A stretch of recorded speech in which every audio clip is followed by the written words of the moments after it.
My wife lost her memory 7 years ago.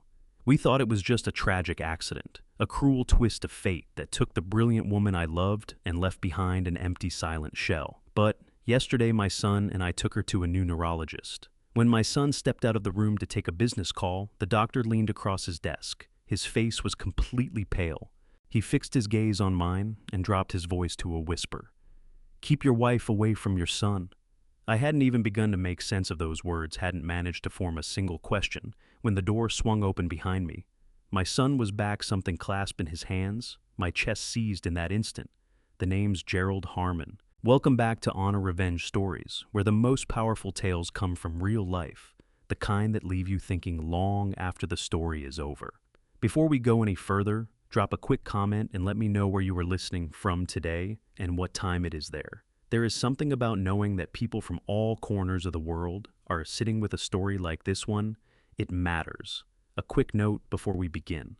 Some elements of this story have been fictionalized and certain details shaped for the purpose of audio storytelling. Any resemblance to specific individuals or events is purely coincidental. What endures is the truth at the heart of it. I am 70 years old, a retired structural engineer, and I am still trying to make sense of the absolute nightmare my life has become.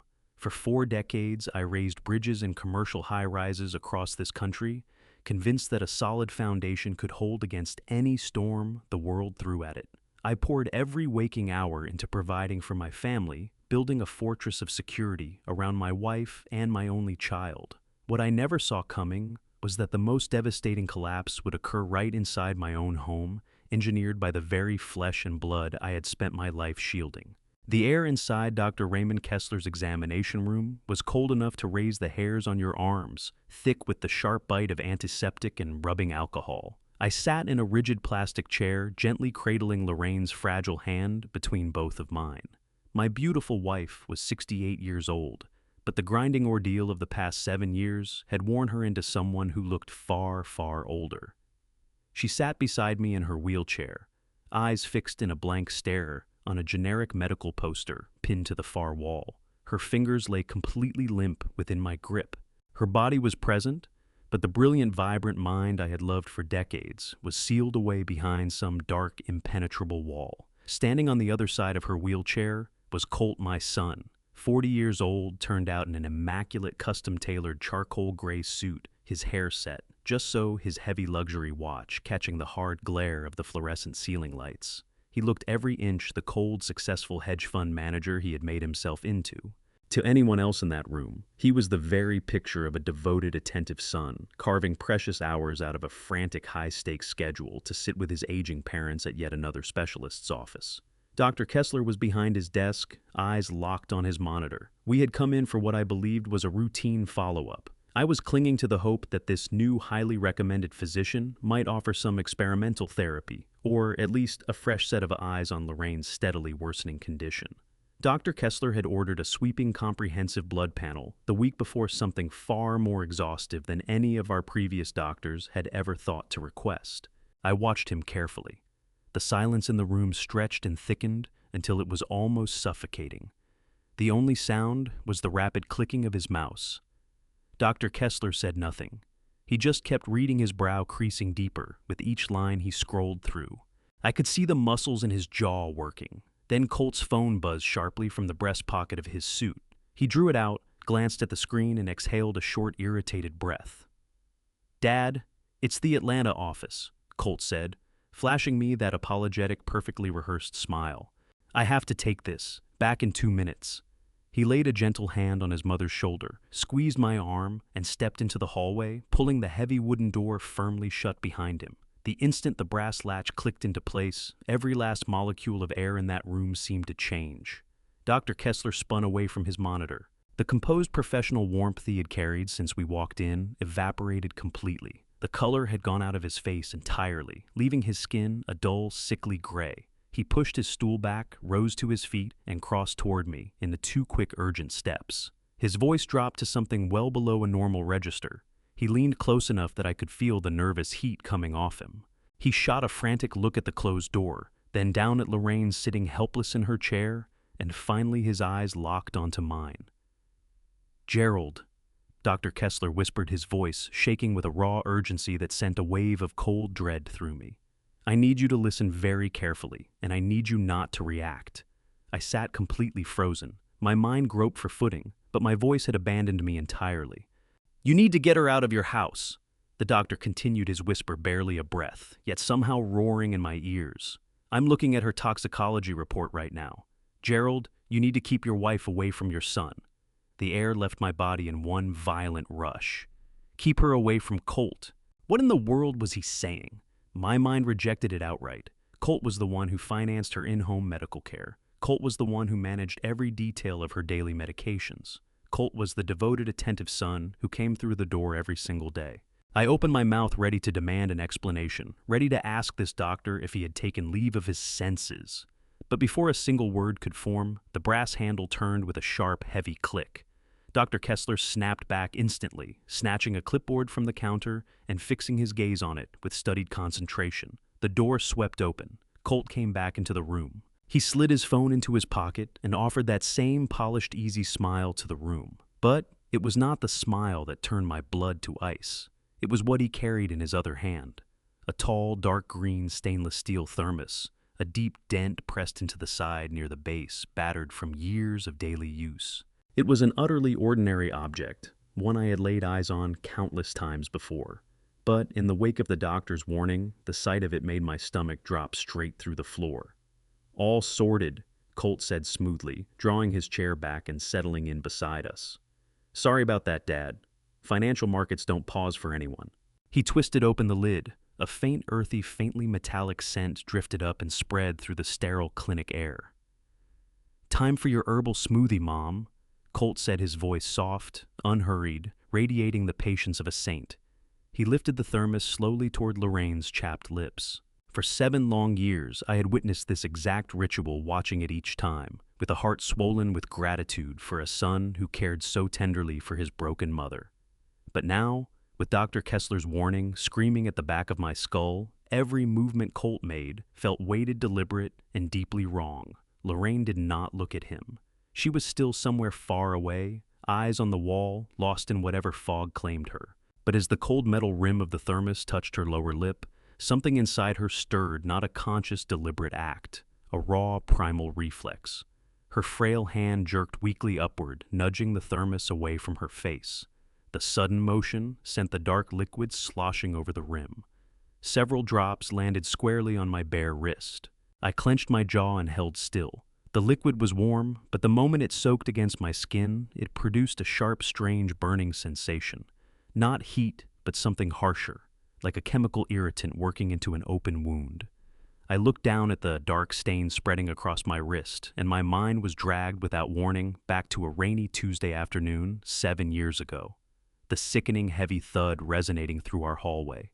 The blind panic of rushing out to find my vibrant, brilliant Lorraine crumpled at the foot of our grand oak staircase. That fall had supposedly shattered her skull, and over time her mind along with it. From the day she came home, confused, vacant, a shadow of herself, Colt had stepped in without being asked. He had personally researched and prepared this thick, dark botanical tea, serving it every single afternoon without exception. He told me it was a costly, holistic remedy designed to ease the damage to her neurological pathways. I had never questioned it, not once. I was an exhausted, grieving husband with a crumbling world to hold together. But as an engineer, I know a fresh coat of paint can mask a failing foundation, but a structural crack always announces itself before the collapse. Sitting in that cold clinic, feeling the chemical sting on my wrist and watching the rigid stillness in Dr. Kessler's frightened eyes, I understood my family was a structure standing at the edge of catastrophic failure. I looked at Colt's face. He was dabbing the spilled liquid from Lorraine's chin with a clean white handkerchief, his movements gentle, precise, meticulously controlled. But there was a tightness in his jaw, a cold, absolute focus in his eyes that I had somehow never registered until that exact moment. He was not looking at a mother he loved. He was looking at a task to be completed, a problem to be managed. "Dad, is everything okay?" Colt asked, catching my stare. His voice was perfectly measured, perfectly guileless. I forced my face to relax. I forced myself to produce the tired, bewildered smile of a worn-out old man who leaned entirely on his capable son. "Yes, Colt." I said, my voice completely steady despite the hurricane of panic destroying my insides. Everything is fine. I am just a little tired today. Good, he murmured, turning his cold eyes back to his mother. Come on, Mom. Drink up. It is for your own good. I sat there in the sterile silence, watching my wife swallow the dark liquid, feeling the burn on my wrist pulse like a warning alarm. I did not say another word. I just watched. But the old engineer in me was officially awake. The blueprints of my life had been completely falsified, and I was going to tear down the walls to find out exactly who signed off on the destruction of my family. The elevator ride down and the walk through the underground parking garage were a masterclass in suffocating silence. Colt steered his mother's wheelchair through the crowded corridors with the practiced ease of a devoted son working through emails on his phone with his free hand at the same time. I trailed a few paces behind my mind, running at a full sprint. The faint burn beneath my shirt cuff throbbed steadily, a relentless physical echo of the doctor's whispered warning. Keep your wife away from your son. The words cycled endlessly through my skull, drowning out every sound around me. We reached Colt's vehicle, a massive, spotless silver luxury SUV that smelled of expensive leather and absolute control. He lifted Lorraine from the wheelchair with murmured reassurances and buckled her into the passenger seat. She gazed straight through the windshield, entirely elsewhere. I climbed into the back, sinking into the plush leather, feeling less like a father catching a ride than a man being transported somewhere he had not agreed to go. Colt folded the wheelchair, swung it into the trunk with a heavy thud, and dropped into the driver's seat. The engine turned over with barely a whisper, and we eased out into the afternoon traffic. For the first 15 minutes, the only sounds were the low hum of tires on asphalt and the low jazz playing from the car speakers. I studied the back of Colt's perfectly groomed head. I needed to test the ground. I needed to see how the structure responded when you tapped on a load-bearing pillar. Colt. I began, keeping my voice mild and slightly raspy, playing the part of the worn-out old man without effort. That appointment was a strange one, wasn't it? I have never watched a doctor react quite like that to a standard blood panel. Colt glanced at me through the rearview mirror. His eyes were composed, utterly clear of guilt or alarm. What do you mean, Dad? He asked, his attention drifting back to the road without any urgency. Dr. Kessler seemed very professional to me. A little stiff, perhaps, but capable. I shifted in my seat, pressing my stinging wrist against my thigh under my sleeve. He seemed alarmed. I continued, letting a thread of genuine parental worry into my tone. Right before you came back in with the thermos, he had gone completely pale. He was muttering something about the test results. It makes a man worry, Colt. You know how much I worry about your mother. Colt let out a soft, dismissive chuckle, a perfectly calibrated sound designed to make my concern feel foolish and small. Dad, you have to understand how these clinical neurologists think. They look at a chart spot, something that doesn't fit their textbook training, and they panic. They lack vision. I let the silence stretch for a beat before pushing a little further. He seemed particularly interested in what Lorraine was ingesting.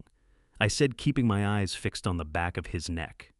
That smoothie you prepare for her. What exactly is in that thermos, son? You have been making it every single day since she came home from the hospital 7 years ago. I know you say it settles her nerves, but what are the actual ingredients? Colt did not miss a beat. His shoulders did not tighten. He simply reached over and pressed the digital display on the dashboard. Let's get Nadine on the line, he said, his tone entirely reasonable and accommodating. She handles the supplement imports. She can walk you through it better than I can. 2 rings through the car speakers, then she answered. Nadine's voice filled the cabin, crisp, energetic, wrapped in that patronizing sweetness she always aimed at me. Colt, darling, is everything all right? How did the appointment go with the new doctor? We are on our way back, Nadine, Colt replied smoothly. Dad has a few questions about Mom's daily botanical blend. He mentioned Dr. Kessler seemed a little thrown off by her blood work today. A sharp theatrical sigh came through the speakers, the sigh of someone utterly put upon. Oh, Dad, Nadine said, swinging her attention directly to me. Please tell me you did not let that doctor get inside your head. I have warned you about these Western medicine specialists. They absolutely despise any treatment plan they cannot heavily bill your insurance for. Nadine, I just want to understand what my wife is drinking, I said, holding to my gentle pleading register. It is a highly specialized custom Swiss botanical blend, Dad, she explained, her voice sharpening into authority. We import it from a private holistic clinic in Zurich. It contains rare adaptogens and neurocompounds you simply cannot get approved by the agencies in this country. It costs us $2,000 out of pocket every single month. Dad, we gladly pay it because it is the only thing that stops Mom from having those terrible violent tremors. Do you remember how bad she was before we started the regimen? Do you want her going back to shaking uncontrollably in her bed? The guilt was deployed with absolute tactical precision, engineered to make me feel ungrateful and entirely dependent on their generosity. We have sacrificed so much to keep her stable, Dad. Nadine continued, her voice softening into a counterfeit display of wounded affection. Colt wakes up at 5 in the morning every day to measure and blend that mixture precisely to the milligram. We do it out of love. Do not let some ego-driven clinic doctor undo all the miraculous progress we have made over the years. I settled back against the cold leather and let her fabricated guilt wash over me. To any outside ear, it was a flawless, airtight account. I swallowed hard and played my assigned role to perfection. "You are right, Nadine," I murmured, letting my voice carry just the right weight of shame and frailty. "I am sorry. I am just a frightened old man trying to make sense of things beyond my grasp. I appreciate everything you and Colt do for her. I truly do." "Thank you, Dad," Nadine replied, her patronizing victory complete. "We will see you at home." The call disconnected, dropping the SUV back into silence. "You do not need to worry, Dad," Colt said quietly. "I have everything completely under control." I nodded, eyes on the back of his impeccable suit. Then my gaze drifted down to the steering wheel. His voice was the picture of calm, confident reassurance, but his hands told a completely different story.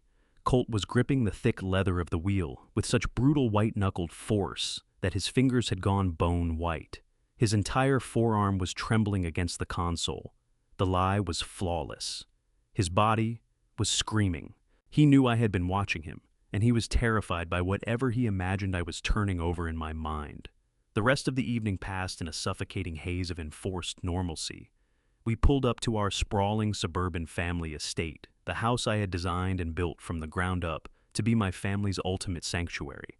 Colt eased Lorraine out of the car with the quiet precision of a seasoned caregiver, guided her into the living room, and settled her into her favorite recliner, draping a soft woolen blanket across her frail shoulders. Nadine was waiting for us, offering a sympathetic smile and a plate of warm food that I could barely force myself to swallow. They moved through the house with total ownership, directing the caregivers, adjusting the thermostat, speaking in hushed, respectful tones about my wife's tragic condition. To anyone peering in through the front window, it would have been a moving portrait of generational love and devotion. But the faint, persistent sting on my wrist kept pulling me back. "Keep your wife away from your son." I excused myself early, saying the emotional toll of the day had completely drained me. I retreated to the master bedroom, closed the heavy door behind me, and did not even attempt to lie down. I paced the floor in the dark, the silence of the house pressing down like a physical weight. My mind churned through a storm of memories, medical charts, and the image of Colt's bone-white knuckles locked around the steering wheel. I am a structural engineer by trade, and those instincts have kept thousands of people safe across a 40-year career. I know how buildings breathe, I know how they settle into the earth, and I know the precise mechanics of how they fail. People outside the industry look at a freshly painted wall and see something solid and beautiful. They admire the crown molding and the gleaming hardwood floors. But an engineer does not look at the paint. We listen for the hairline fractures working through the concrete.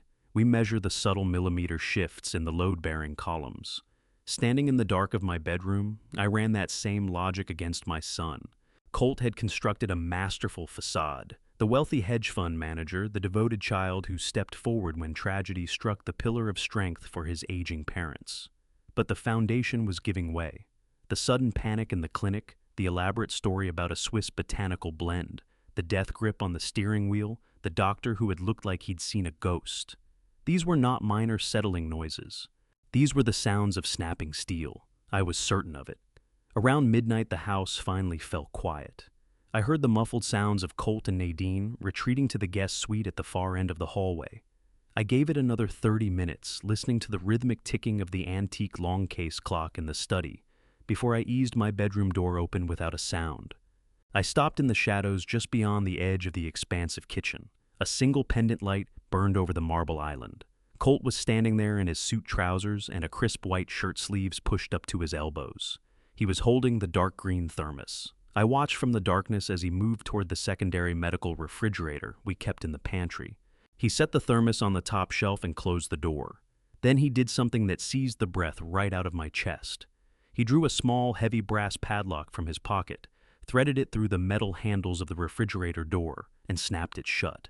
He tucked the key into his pocket, wiped his hands together, and stood there staring at the appliance with a long, calculating stillness. Watching him secure that refrigerator with a padlock, a deep and bitter memory surfaced raw and sharp. 7 years ago, in the catastrophic aftermath of Lorraine's terrible fall down the staircase, my world had simply stopped. She was in a medically induced coma, her brain swelling her life, suspended by the thinnest of threads. I could not leave her side at the hospital. I was a ruin incapable of fixing my eyes on anything except the rhythmic beeping of her heart monitor. At that time, I was the sole owner and chief executive of a multi-million-dollar commercial construction firm, a company I had raised with my own 2 hands from nothing. Colt, witnessing my absolute despair, had moved in to carry the weight. He came to me with a temporary power of attorney document, urging me to sign so he could manage the firm's daily operations and handle the mountain of financial obligations while I remained home to care for my broken wife. I signed it without reading a single line. I handed over my life's work, my entire empire, because I trusted my son to protect what we had built. For 7 years, I let him run everything, sealing myself inside this house as Lorraine's primary caretaker. Now, standing in the shadows of my own kitchen, a sickening realization swept through me. Colt was not locking up a precious, costly holistic medicine to keep it safe from spilling. He was securing a dangerous substance to guarantee that no one else in this house could ever get near it. He was treating that thermos like a highly volatile biohazard. This was not a cure. It was a mechanism of control. The intricate, horrifying pieces of it were finally clicking into alignment. The sudden transfer of my company, the total isolation of my wife, the daily dose of a mysterious dark liquid that only he was permitted to administer.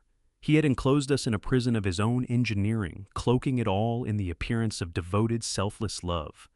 I moved back to my bedroom, heart pounding with a new and dangerous rhythm. The paralyzing grief and confusion that had gripped me since the clinic visit burned away, replaced by a cold and cutting clarity. I was no longer just a frightened old man watching his wife dissolve into shadow. I was a man who had recognized that his house was being demolished from within. I sat on the edge of the bed and studied my hands. These hands had raised steel frameworks that reached the sky. They were strong, precise, and more than capable of tearing down whatever warped structure my son had built around us. I knew I could not face him directly. He held the financial power, the medical proxies, and every legal advantage. A direct challenge now, and he would simply draw the noose tighter, perhaps having us both institutionalized to bury his secret. I had to work inside the blind spots of his arrogance. He believed I was deaf, oblivious, and entirely dependent on him. He thought I was just another load-bearing column he could lean on and manipulate. I looked toward the bedroom door, my jaw set hard. I was going to get into that refrigerator. I was going to test what my gut had been telling me, and I was going to find out precisely what my perfect son had been feeding my wife. I sat motionless in the dark of my bedroom until the glowing red numbers on the clock beside my bed finally read 2 in the morning. The sprawling suburban family estate had gone profoundly silent, the deep, suffocating quiet that only settles in at the absolute dead of night. My heart was hammering against my ribs with a relentless urgency I had not felt since my early years walking narrow steel beams suspended high over the city skyline. I had spent the previous 2 hours sitting perfectly still in the dark, methodically mapping out every step of what came next. From the bottom of my old leather travel bag, I retrieved a small sterile glass vial I normally kept for travel medications. I also pulled out a tiny plastic bottle of dark food coloring from an old baking kit Lorraine used to keep tucked away in her craft closet, along with a thin tension wrench and a curved hook pick from a specialized tool set I had carried since my days running massive construction sites. Back then, managing multi-million-dollar commercial job sites meant occasionally having to work around jammed equipment, lock boxes when exhausted foremen inevitably lost their keys. I never once imagined I would one day be using those same lock-picking tools to quietly break into a refrigerator inside my own home. I slipped out of my bedroom, leaving my hard-soled shoes behind. I moved down the long hallway in my thick wool socks, placing each foot with deliberate care on the outer edges of the floorboards, where the wood was firmly braced by the structural joists below. I knew every inch of this house. I had drawn every plan myself. I knew exactly which floorboards would groan under a heavy step, and which would hold my full weight in total silence. The descent down the grand oak staircase felt like an agonizing stretch of time. Every shifting shadow in the darkened house seemed to lunge and distort, playing tricks on my weary, aging eyes. I reached the bottom landing and stopped holding my breath and listening. Nothing. Only the faint, distant hum of the central air conditioning quietly cycling on. I moved through the expansive kitchen, skirting the marble island, and making straight for the secondary medical refrigerator buried in the walk-in pantry. The small brass padlock hung firmly from the metal handles, catching a faint gleam from the pale moonlight filtering in through the tall kitchen windows. I lowered myself onto the cold ceramic tile, easing a small pen light from my pocket. I clamped the flashlight between my teeth, freeing both trembling hands for the careful work ahead. I inserted the tension wrench into the base of the keyway and applied a light, steady pressure with my left thumb. With my right hand, I guided the curved hook pick slowly into the lock.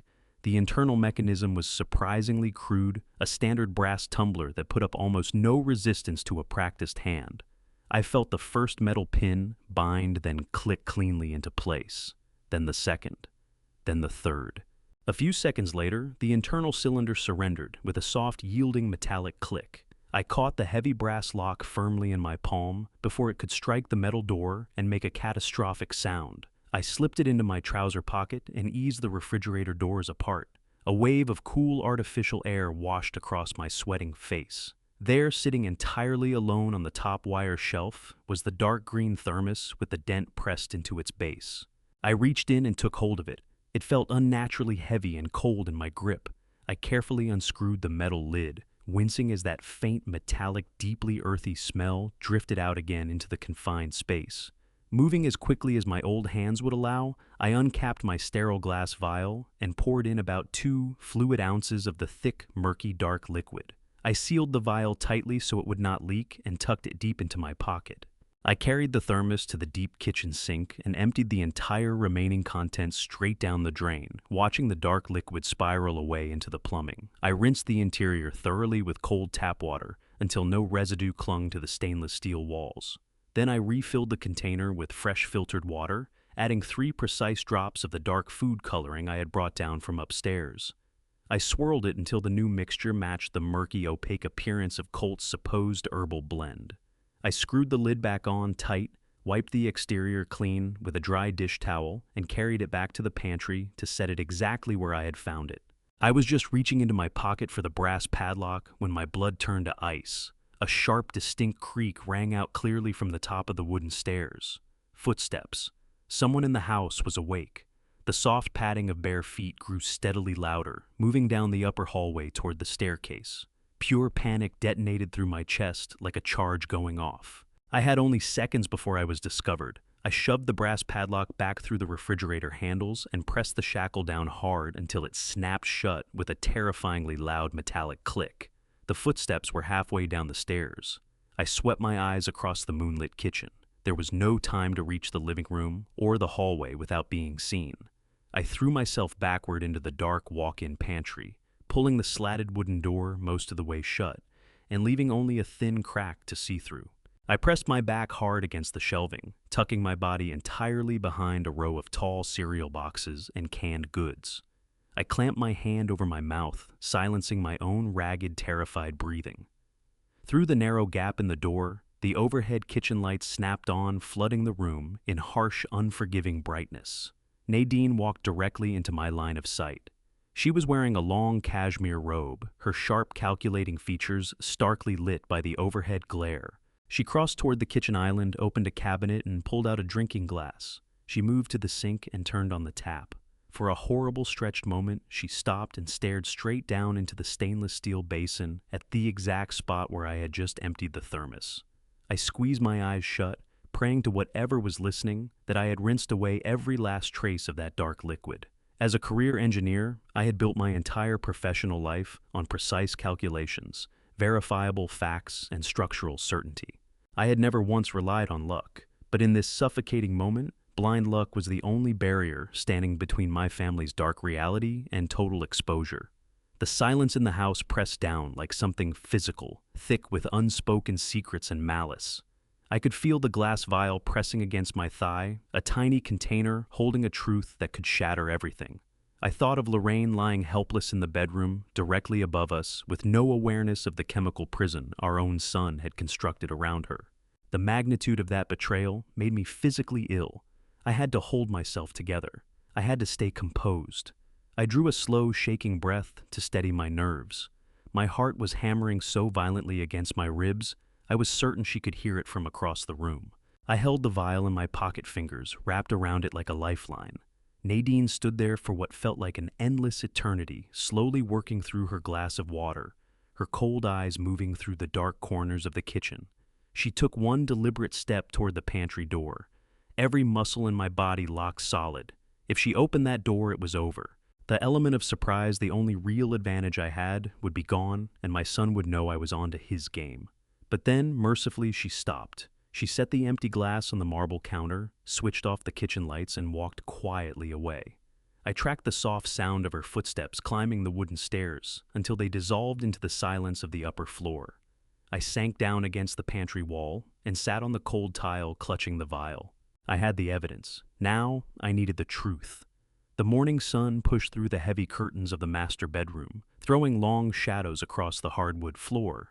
I sat in my usual armchair with a cup of black coffee going cold in my hands, waiting for the daily ritual to begin. At exactly 9 $, the heavy oak door swung open. Colt walked in, dressed in a tailored charcoal suit, radiating the easy confidence of a man who believed he owned the world. In his right hand was the dark green thermos. I watched him cross to Lorraine's bedside, my heart beating a slow, agonizing rhythm. I had to bury every ounce of rage behind a mask of exhausted gratitude. I gave him a weak, tired smile, the kind a broken 70-year-old man offers his rescuer. Colt returned it with a look of deep, practiced pity. He settled on the edge of the mattress, unscrewed the thermos lid, and poured the dark liquid into a small feeding cup. Filtered tap water and a few drops of food coloring, but to Colt, it was still his instrument of absolute control. I held my breath as he raised the cup to Lorraine's lips. She swallowed mechanically, eyes fixed on the ceiling. Colt dabbed her chin with a tissue, his face carrying a quiet, smug satisfaction. He had no idea that his carefully engineered structure had just been compromised. He patted my shoulder, mentioned a board meeting in the city, and confidently strode out of the room. I listened to his footsteps fade down the hallway, followed by the distant slam of the front door. The trap was set. For the rest of that day, I watched my wife with the obsessive focus of an engineer, monitoring a stress test on a critical support beam.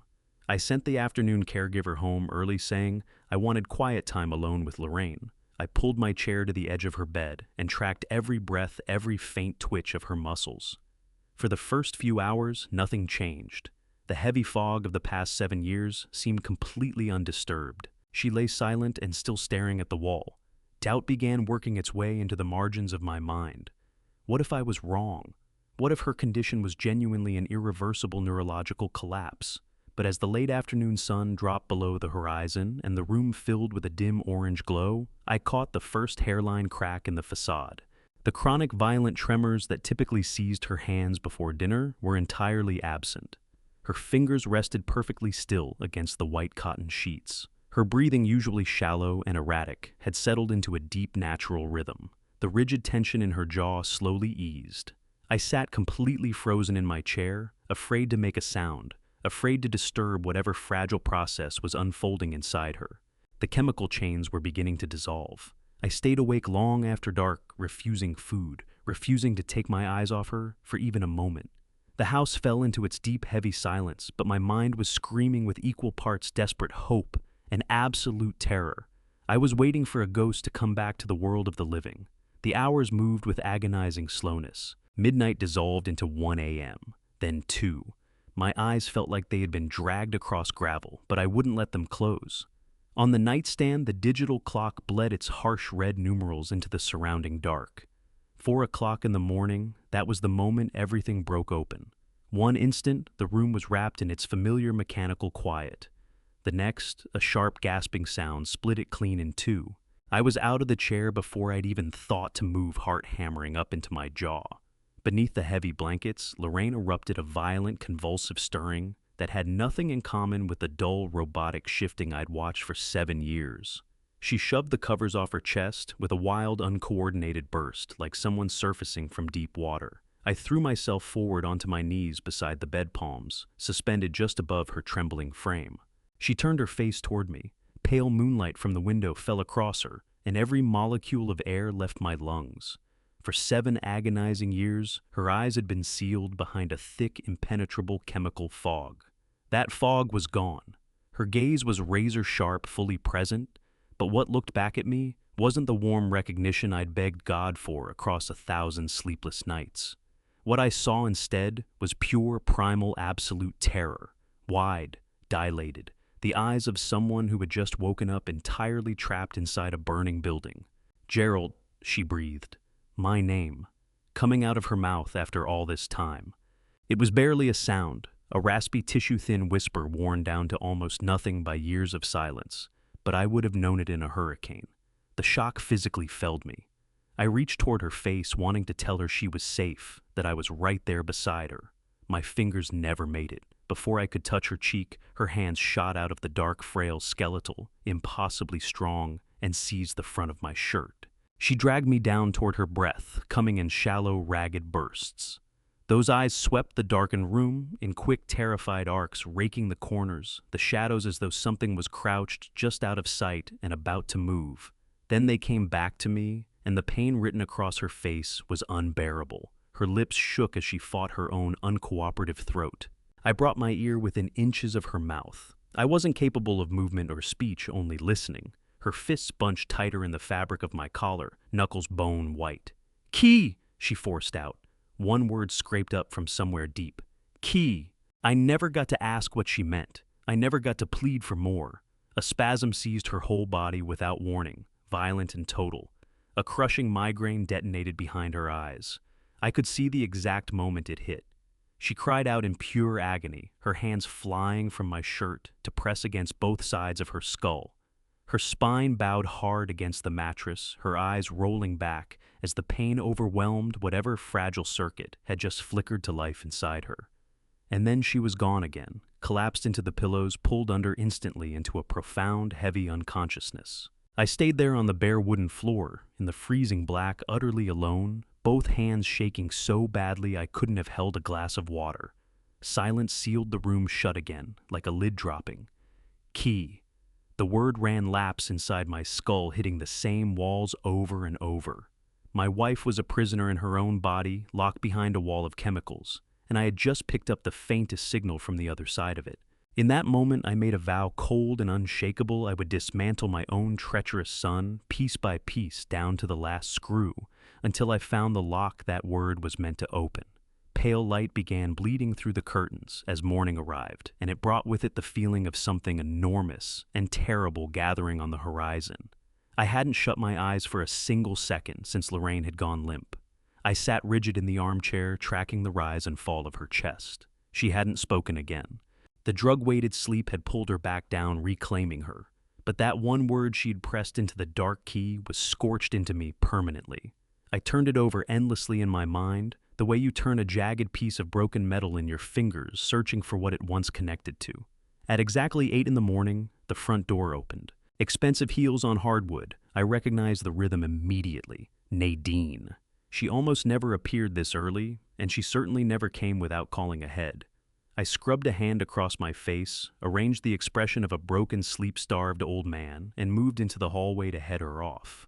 She was already in the foyer, holding a pristine white bakery box of fresh cinnamon rolls from the patisserie downtown. "Good morning, Dad," she said, her voice coated in that particular sweetness she applied like paint. "I thought you could use a little something after yesterday." I took the box from her with a trembling hand and offered a pale, hollow smile. "You are too kind, Nadine," I said softly. "I am just so incredibly tired today." I set her loose in the kitchen and retreated toward the master bedroom, leaving the door open the width of a finger. She appeared a few minutes behind me, a cup of hot black coffee in each hand, and moved into the bedroom. Her gaze landed on Lorraine immediately. Lorraine was propped against the pillows, motionless, but the dead waxwork stiffness that had defined her for years was absent. Her hands lay open in her lap. Her breathing was even natural. Nadine crossed to the bed and placed the coffee on the nightstand. "Good morning, Mom," she sang out, tilting forward. Lorraine said nothing, but her head moved slowly with a deliberateness that hadn't existed the day before. Her eyes tracked across the room and settled directly on Nadine's face. Gone was the hollow, unseeing stare. In its place, something flickered, a thin, undeniable current of real awareness crossing my wife's features. Her brow drew together. A small, almost inaudible sound formed in her throat. Not language, just a breath shaped by recognition. And something else beneath it. Fear. Nadine's reaction was instantaneous. She jerked backward as though she'd grabbed a live wire, every trace of the gracious daughter-in-law act evaporating in a single heartbeat. The color evacuated her face so completely, she looked hollowed out. Her skin gone, the color of old ash. She kept her eyes fixed on Lorraine, her breath snagging in her throat. "Dad," she said, and the music was entirely gone from her voice. "Has she been doing this all morning? Has she actually been moving?" I played the role without a stumble. I shuffled toward her with a creased, bewildered expression. "Like what, Nadine?" I asked, letting my voice fray at the edges. "She strikes me as calmer than usual, if anything. Maybe the new doctor had a point about resetting what we expect from her." Nadine didn't respond. She turned and walked out of the room at a pace that was barely one step short of running her heels firing like gunshots down the hallway. I drifted after her, staying back in the corridor's shadow. I watched her cut through the kitchen directly to the walk-in pantry beeline for the secondary refrigerator in the corner, and wrench at the handle, verifying that the heavy brass padlock still held. It did. Then her phone was out. Her thumbs hammered across the screen, with barely controlled desperation, her whole body strung tight with panic. She wore a groove in the floor, in front of the marble island, circling back and forth, thumbnail between her teeth, waiting for whoever was on the other end to respond. The trap had been sprung. The scrambling had begun. Less than 3 hours later, the front door flew open a second time.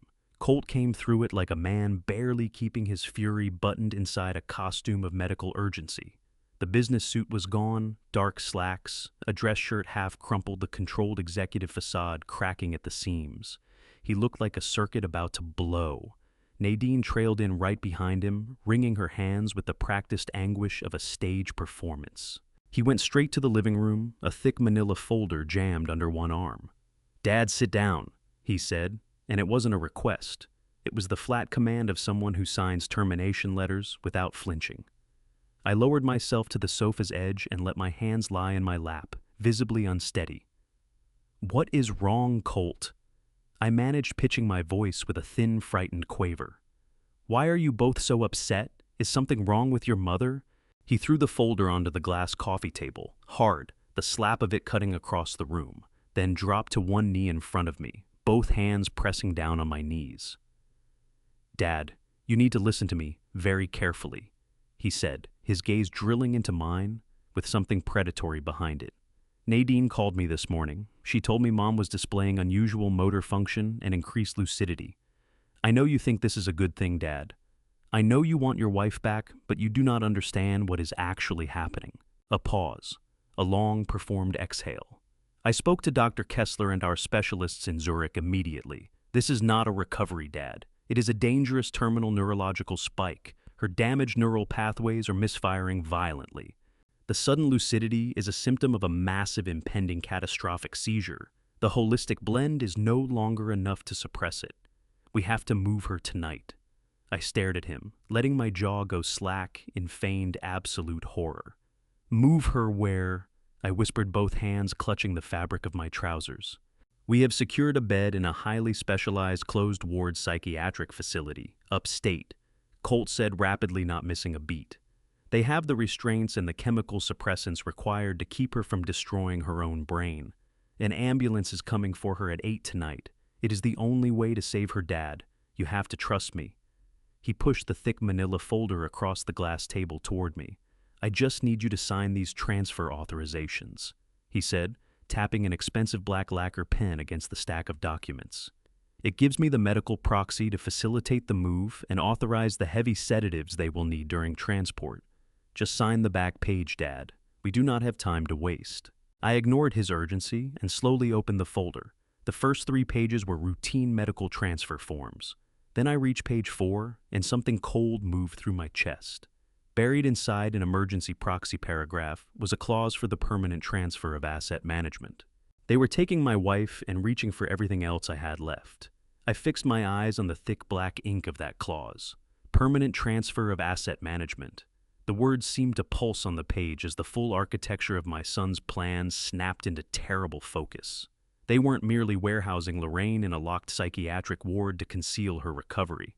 This was a coordinated seizure of my remaining wealth. Colt was manufacturing a medical emergency to stampede me into surrendering my financial independence, my home, and the last weapon I possessed to fight back. If I threw these papers in his face right now, if I leveled the accusation directly, I would lose every piece of ground I had left. He held the medical proxy, the clinical paperwork, and the physical advantage. I was a 70-year-old man, alone in a living room, up against a ruthless corporate predator, and the equally vicious woman standing beside him. I needed time. I needed the window I'd already prepared for the glass vial sitting in my pocket was a part of a trap that still needed to be sprung. I drew a slow breath, letting it shudder out of me audibly. I allowed the heavy manila folder to slide from my grip. It landed on the glass coffee table with a feeble, defeated sound. I folded forward, pressing my face into both hands. I reached for every grain of genuine grief I carried for Lorraine, and used it to drive real moisture into my eyes. When I lifted my head back up toward my son, my face was flushed and wet.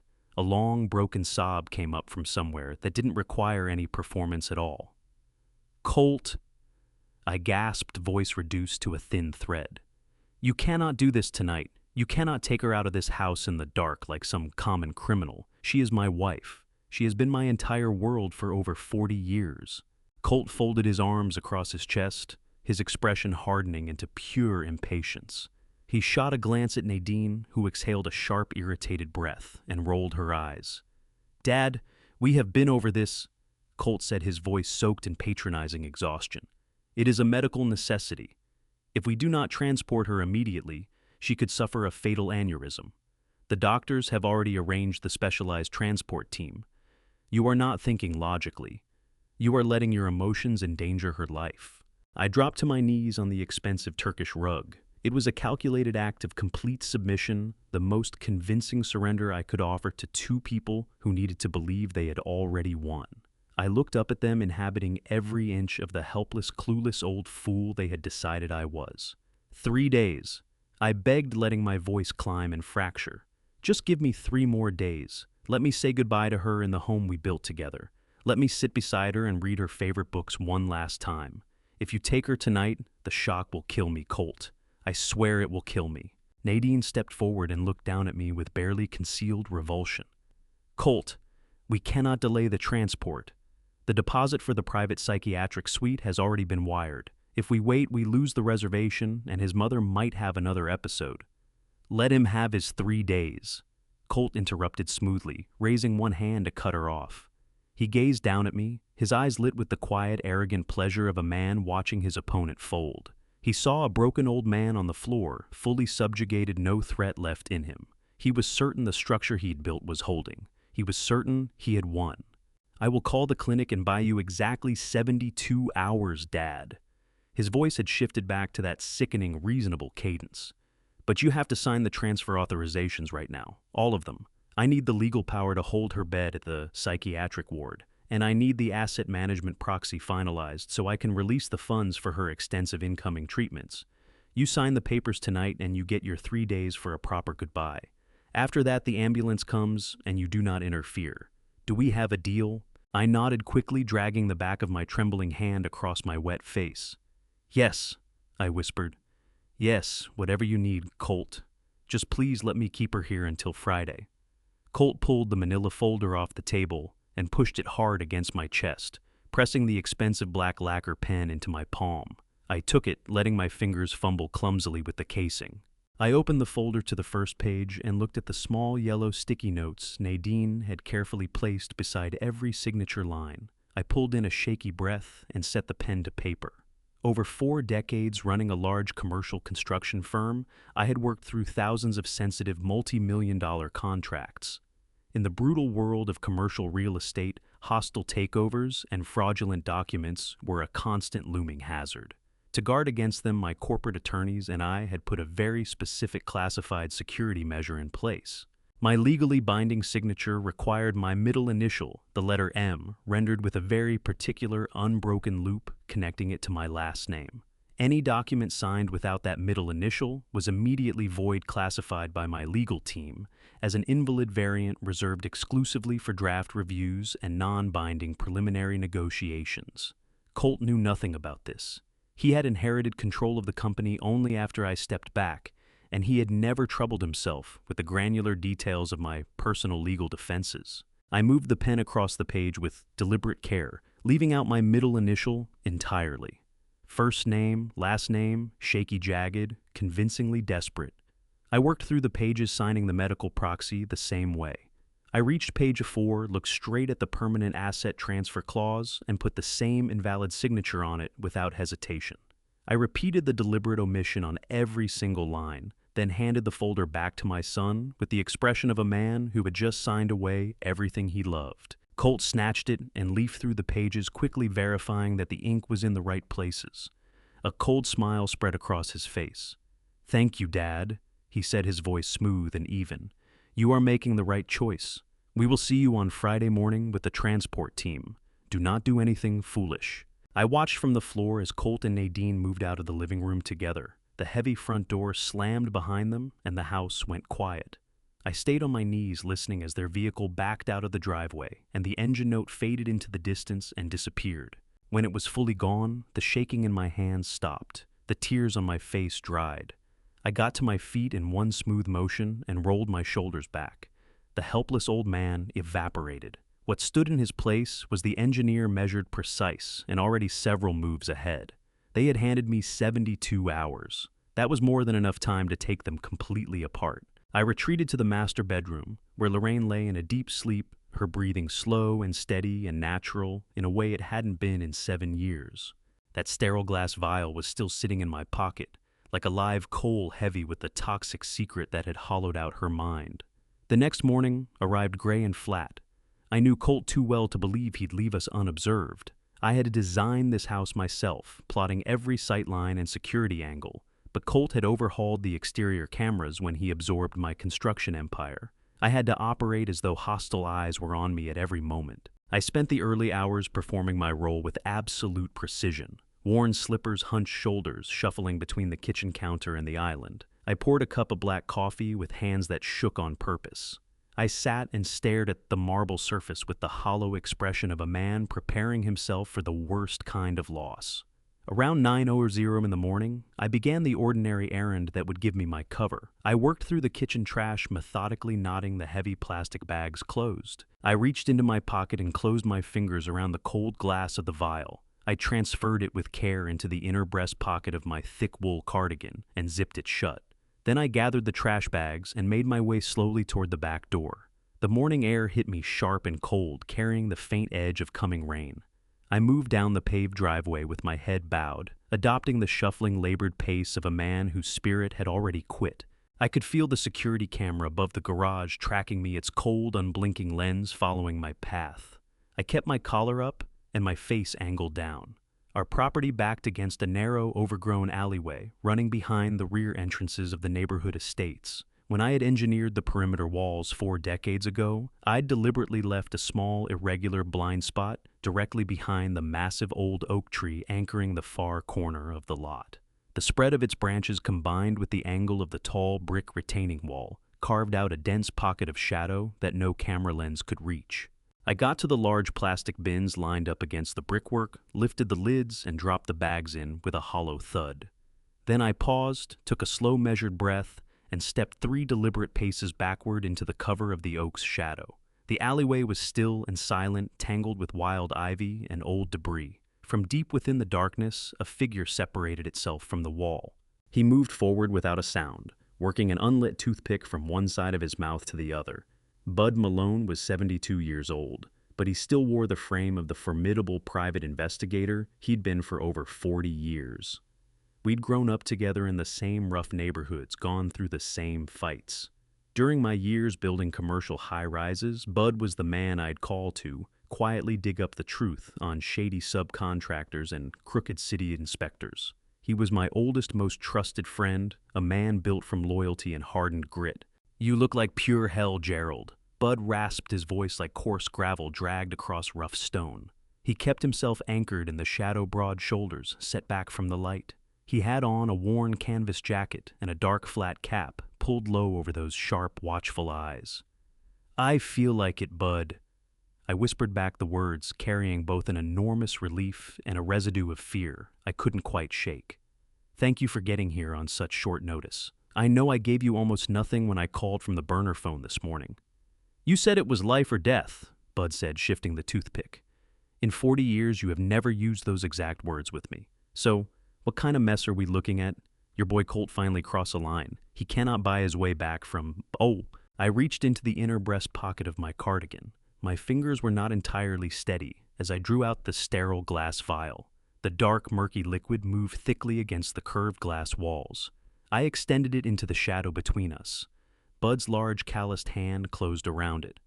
He raised it slightly, squinting at the contents. "Colt has been feeding this to Lorraine every single day for the past 7 years." I said, keeping my voice level despite the storm of rage turning inside me. "He told me it was a costly imported Swiss botanical blend for her neurological tremors. 2 days ago, a new doctor reviewed her blood work and practically begged me to keep my wife away from my own son. I pulled this sample directly from his padlocked refrigerator in the middle of the night." Bud lowered the vial. His eyes came up to mine with a cold, penetrating focus. The easy manner dropped away, entirely replaced by the calculating operative I had counted on for decades. "You think he is actively poisoning her?" he asked, his rasp falling to something quieter and more dangerous. "You think your own flesh and blood is holding her in a chemical coma?" "I do not just think it, Bud. I know it," I said, and there was no waver in it. "She woke up last night. The fog lifted for just a few moments. She looked straight at me and she was terrified. He is moving her to a closed psychiatric ward this Friday to bury what he has done, and he is using the transfer to strip away every last dollar of my remaining wealth. I gave him a forged signature on the asset papers to buy myself 72 hours. Bud let out a low, dark whistle and slipped the vial deep into the pocket of his canvas jacket. A forged signature. The old invalid variant, like back in the downtown plaza contract days. You always were a clever bastard, Gerald. But 72 hours is not a lot of runway to bring down a fortress. That is why I need you. I need a comprehensive toxicology screen run on that liquid. I cannot take it anywhere local. Colt is well connected with the medical charity boards in this city.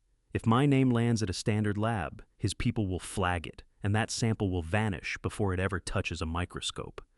Bud gave a grim nod, easing back into the shadow.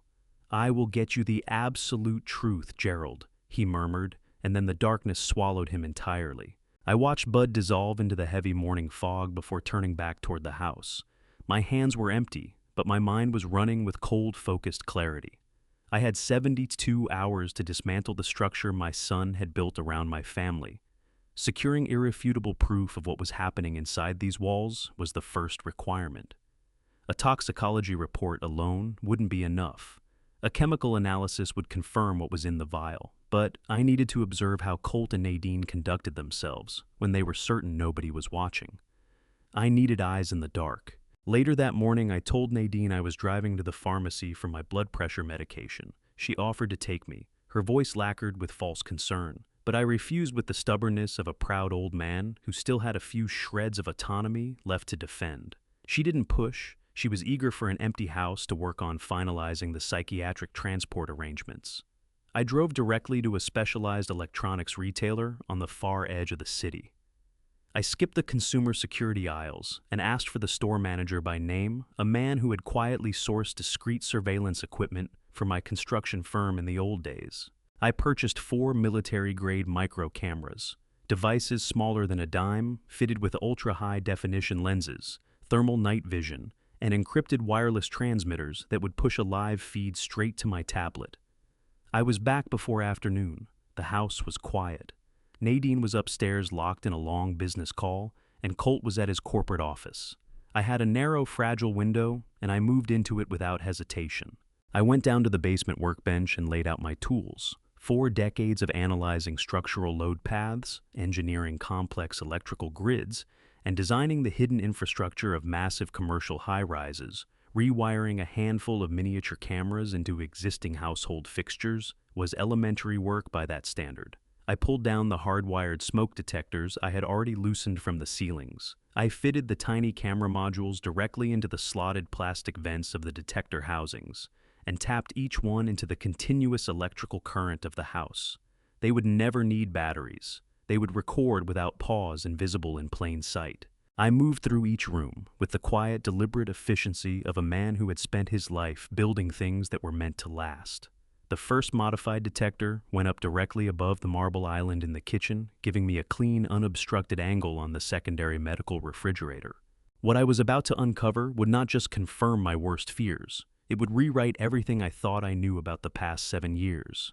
Before I tell you what those hidden cameras revealed and what it would ultimately cost the person who believed he was still completely in control, let me ask you this: if you suspected someone close to you was quietly working against you, would you confront them immediately, or would you gather every piece of proof first and strike only when the moment was right? The second camera went into my old home office, the room Colt had casually claimed as his own to run his hedge fund. Then I moved to the master bedroom. Lorraine was resting quietly. I set a stepping stool beneath the center of the ceiling and mounted the third unit, tilting the microscopic lens until it captured the full breadth of her bed and the surrounding floor. I swept up every trace of drywall dust, returned my tools to the basement, and withdrew to the guest bedroom. I locked the door, pulled out my tablet, and launched the encrypted monitoring software. The screen divided itself into 4 razor-sharp, high-definition quadrants. The audio pickup was extraordinarily sensitive. I spent the rest of that afternoon and evening anchored in my chair watching the glowing display. I saw Nadine work laps around the kitchen while talking on her phone, complaining with thinly veiled irritation about the logistics of moving Lorraine to the closed ward. I watched Colt arrive from the city spine, rigid-bearing, arrogant, pouring himself a glass of expensive scotch in what used to be my office. Neither of them had any idea they were already inside the net I'd drawn around them. Night came down over the house. The micro cameras slipped automatically into thermal night vision, painting each room in luminous shades of green and white. I sat in the guest bedroom's total darkness, the tablet's glow, the only light throwing sharp angles across my face. Midnight passed, the hours accumulated. I kept my eyes open on adrenaline and rage, waiting for the moment their composure would finally fracture. At exactly 2 in the morning, something moved in the upper left quadrant. The hallway feed picked up 2 glowing thermal shapes drifting silently toward the master bedroom. Colt and Nadine. My heart drove itself against my ribs as I tapped the screen and expanded the feed from Lorraine's room. The heavy door swung inward and they stepped through it. The night vision cast everything in that cold, spectral green. Lorraine lay motionless on the bed. Colt positioned himself at the foot of the mattress, hands on his hips, staring down at his mother with an expression scraped clean of anything resembling human feeling. Nadine moved to the nightstand and began checking the medical monitors and pill bottles arranged there. The microphone pulled in even the faint whisper of their clothing. Then Nadine spoke. The voice that came out bore no resemblance to the sweet, solicitous tone she wore during daylight hours. This was a vicious, low hiss. "The old man is getting suspicious," she whispered, cutting her eyes across the bed at her husband. "He was asking too many questions in the car yesterday, and that performance he gave in the living room begging for 3 more days. He is buying time. I know it. He is a pathetic fool, but he is not entirely stupid." Colt scoffed quietly, dragging a hand through his perfectly groomed hair. "Let him be suspicious, Nadine. He signed the asset transfer authorizations. We hold the legal proxies. In 72 hours, she will be locked inside the psychiatric facility, completely out of reach, and his entire estate will be permanently under our control. It does not matter what he suspects. He has no power left." Nadine leaned down toward Lorraine until her face hovered just inches above my helpless wife. I watched the screen with a horror so deep it had gone cold. Nadine's hand went into the pocket of her long cashmere robe and came back out with a small, unlabeled plastic bottle of pills. "We cannot afford any risks right now. She hissed the words threaded through with a dark, urgent malice. Did you see her eyes this morning? The blend is losing efficacy. Triple her dose tonight. A beat. Then, she cannot be allowed to remember the original will.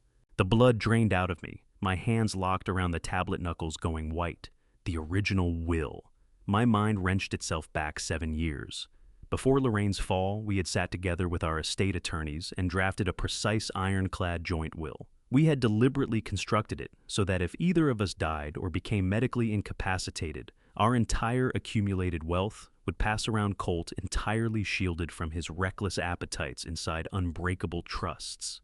We both understood he lacked the discipline and integrity to steward what I'd spent a lifetime building. Lorraine was the primary executive authority in that arrangement. If she recovered her cognitive function, if she remembered the legal architecture she had helped design, Colt would lose his grip on my multi-million-dollar company, his hedge fund capital, his fabricated kingdom. And in that moment, the fall down our oak staircase suddenly looked far less like an accident. I stared at the screen in silence as Colt reached over and took the pill bottle from Nadine's hand. He pressed 3 pale tablets against the nightstand, with the base of a water glass grinding them down to a fine white powder, then swept it into Lorraine's feeding cup and added water. He eased the liquid past her lips and gently worked her throat to make certain she swallowed every drop. They stayed a few minutes longer, murmuring reassurances about the upcoming transport, entirely unaware that I had captured every second of what they'd done. When they finally switched off the light and left the room, leaving my wife to slide back into her unnatural stupor, I sank into my chair. I sat in the total dark of the guest bedroom, blood running as cold as deep water. The scale of their treachery was staggering, but the chemical evidence was still missing. I needed to know precisely what weapon they had been deploying against her mind. That knowledge would complete the case against them. The silent hours pressed down on me. At exactly 6:15, the prepaid burner phone tucked inside my travel bag buzzed hard against the hardwood floor, shattering the quiet. I grabbed the device and pressed it to my ear without a word. I waited. Gerald. Bud's voice when it came was older and heavier than it had been 24 hours ago, freighted with something grim. I got the lab results back from my private contact. You need to sit down for this, my friend. I am already sitting, Bud, I said, my voice barely above a hollow murmur. Tell me exactly what is in that vial. Give me the unvarnished truth. Paper shuffled on the other end of the line. Then a long, furious exhale. I have seen a lot of terrible things across 4 decades on the street. Bud began, his tone raw, with barely contained disgust. But this right here is a special kind of concentrated evil. The liquid you handed me contains absolutely 0 botanicals. No Swiss herbal extracts. No expensive holistic adaptogens. It is nothing but tap water, dark food coloring, and a heavily concentrated chemical cocktail. I tightened my grip on the phone until I felt the casing flex under my fingers. What kind of cocktail, Bud? I said, my chest closing around the words. It is a massive, highly illegal dose of haloperidol. Bud read from the lab report, pronouncing the clinical name with flat precision. A severe first-generation antipsychotic medication reserved for the most extreme cases of violent schizophrenia in locked psychiatric wards. But that is not even the worst of it, Gerald. The haloperidol has been deliberately cut with trace amounts of heavy metals, lead, and mercury derivatives. It is a slow, methodical poison. Taken daily, that specific combination suppresses the central nervous system completely. It shuts down synaptic transmission, causes severe chronic motor tremors, and drives the brain's higher cognitive functions into a deep, inescapable chemical coma. The air left the room. I stopped breathing. My brilliant, vibrant Lorraine, the woman who could run complex structural load calculations in her head without a notepad. The woman who spent her weekends painting watercolor landscapes at the kitchen table. She had not developed rapid-onset dementia. She had not suffered irreversible neurological damage from a fall down our staircase. She had been chemically lobotomized. Colt was not managing a tragic illness. He was manufacturing one. He had held his own mother locked in a drug-induced vegetative state for 7 agonizing years, engineering the symptoms of late-stage Alzheimer's disease from the outside in, because he needed her legally incapacitated to keep his hands wrapped around my construction empire. And he needed me buried in grief and caretaking, so I would never think to examine the company ledgers closely. The full horrifying weight of the past 7 years came down on me all at once, like a steel-framed structure folding in on itself. Every single day, Colt had walked through this front door in a tailored suit, wearing that easy practice smile. He had squeezed my shoulder and mouthed hollow words of comfort while watching me fall apart. Then he had gone into her bedroom and administered the poison, eating her alive. He had done every last bit of it for control. "Thank you, Bud," I said quietly into the phone. "Send the encrypted digital file to the secure server address I gave you. Keep a physical copy locked in your safe. I will guard it with my life. Gerald." Bud replied, his voice carrying the flat solidity of a man who means exactly what he says. "Give the bastard exactly what he deserves." The line cut off with a sharp click. I set the phone down on the nightstand. I got up, crossed to the window, and stood looking out over the wide lawns of the estate. The sun was just breaching the horizon, spreading a bright, falsely cheerful light across the neighborhood. Something began building inside my chest, a pressure sudden and violent. The walls around me blurred and seemed to lean. My knees gave out, and I went down onto the carpet, pressing my forehead against the cold surface of the window pane. Then the dam let go entirely. Silent, wrenching sobs moved through me in waves, shaking my shoulders, tearing through my aging frame, without any sound at all. I wept for the 7 years of life stolen from my wife. I wept for the thousands of hours she had spent locked inside her own skull in the dark, while her own blood forced poison past her lips. I wept for what my fatherhood had produced, a man so emptied of empathy that he could do this to the woman who brought him into the world. But even as the tears came, something beneath them was solidifying. The grief was real, and it was a final purge of the trusting, naive father I had been for too long. By the time I finally pushed myself back up off the floor, my face was dry.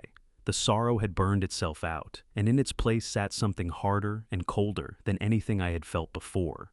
A merciless, unwavering determination. I knew exactly how to bring down a structure. I had engineered controlled demolitions before, and I was going to bring everything Colt had stolen crashing down precisely on top of him. The morning light stretched in pale bands across the manicured lawns as I stood at the window a few moments longer, letting the shape of my new reality settle into my bones. My wife had been systematically poisoned beneath this roof by the son we had raised.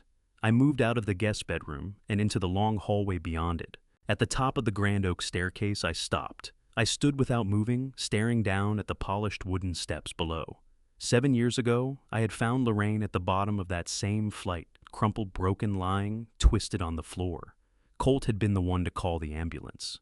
He had told the paramedics she must have caught her foot on the loose edge of the Persian runner rug. For years, I had blamed myself for that. The guilt had been a constant companion, a slow rot, my failure to secure a simple strip of fabric. Standing there now, I looked at those same steps and saw something entirely different. The story I'd been living inside was changing shape, darkening into something I wasn't yet ready to name. Before that tide of dark thought could fully rise, the burner phone in my pocket went off again. I pulled it out, expecting Bud, perhaps, with additional toxicological details. The screen showed an unknown encrypted number instead. I put the phone to my ear and stayed silent. "Mr. Harmon," a quiet, taut voice said through the line. It was Dr. Kessler, the sharp young neurologist who had reviewed Lorraine's blood work 2 days earlier and urged me to start asking questions about her sudden deterioration. "I am calling from a secure, untraceable line." He continued, his tone wound tight with suppressed urgency. "Are you somewhere completely private?" "Yes, Dr. Kessler," I answered, stepping back into the guest bedroom and locking the door behind me. "I am alone. What have you found?" I heard the shuffle of heavy paper through the receiver. "After you left my office, I could not stop thinking about your wife," Dr. Kessler said, his voice dropping to a low, careful whisper. The heavy metal toxicity in her initial screening made absolutely no medical sense for a standard neurodegenerative disease. It kept me awake all night. I knew her primary physician was a close personal friend of your son, which meant the current records were likely compromised. So I bypassed the existing digital files entirely. I used my administrative clearance to go into the deep storage hospital archives back to the very beginning. I pulled the original admission files and the raw, unedited radiological scans from the day she was brought into the emergency room 7 years ago. I gripped the edge of the wooden desk, holding my breath. What did the original scans show? I asked, my voice barely holding its steadiness. Dr. Kessler let out a long, shaky breath before he spoke. When a patient suffers a severe fall down a flight of stairs, the resulting trauma presents in a very specific chaotic pattern. He explained carefully. Random contusions fractures distributed across the extremities impact damage consistent with tumbling against multiple angled surfaces. Your wife did sustain those secondary injuries, but the initial point of impact, the primary trauma that caused her brain to swell and drove her into a coma, did not come from the steps or the floor at the bottom. I isolated the high-resolution cranial X-rays taken within the first hour of her admission. There is a distinct localized fracture at the upper base of her skull, a concentrated point of blunt force trauma. I shut my eyes. A wave of nausea moved through me from the floor up. "Speak plainly, doctor," I said, and my voice had gone to steel. "Tell me exactly what you are implying." The specific fracture pattern at the back of her skull was caused by a direct heavy strike from a solid cylindrical object. Dr. Kessler said, each word dropping into me like a blow. It occurred mere seconds before the tumbling injuries. "Mr. Harmon, your wife did not slip on a loose rug. The physical evidence is completely irrefutable. She was struck from behind with force, and then she was pushed down that staircase." The silence that followed was absolute. Every fragment of the 7-year puzzle slammed into alignment at once, assembling a picture of evil so clean and deliberate, it stopped my breath. Colt had not simply seized an opportunity from a tragic accident. He had built the accident himself. He had tried to kill his own mother. When the blow and the fall failed to finish the job, leaving her in a coma rather than a grave, he had simply adapted. He had stepped into the role of the devoted, grief-stricken son, assumed control of her medical proxy, and brought her back into this house. He had leveraged his connections to install corrupt physicians who would seal her file, then imprisoned her inside a chemical coma to make certain she could never surface and tell anyone what had happened. He had used antipsychotics and heavy metals because a dead woman cannot sign over an estate, but a medically incapacitated one can be managed and controlled indefinitely. The breadth of his sociopathy was something I had no framework for. He had embraced me. He had watched me weep. He had looked me in the face knowing the entire time that he was the one who had fractured her skull and sent her over the edge of those stairs. "I have to thank you for your courage, Dr. Kessler," I said into the phone, my voice stripped of all warmth. "You have put your entire medical career at risk to bring me this truth. I will see to it that you are fully protected when everything that is coming finally arrives. Keep those original archived files secure. Do not digitize them. Do not discuss this with another living soul. I will reach out when it is time." I ended the call and set the phone carefully on the polished desk. I stood alone in the stillness of the guest's bedroom, breathing the cold, heavy air. The grief that had smothered me for 7 long years was gone, not faded, but incinerated, burned completely to ash, and replaced by something vast and consuming and without mercy. My son wasn't a man who had made terrible choices. He was a calculating, remorseless predator who had tried to murder the woman who gave him life because her continued existence threatened his greed. He had taken her voice, her mind, and her freedom. He had sealed her inside a waking nightmare while he moved through the city, spending the wealth I had built from nothing with my own 2 hands. I turned and gazed out the window, eyes fixed on the long driveway where the transport ambulance was due to arrive in less than 3 days. Colt believed he held every conceivable advantage. He was utterly convinced I was a broken, oblivious old man simply waiting to die. He had absolutely no idea that his carefully stolen empire was already crumbling to ash around him.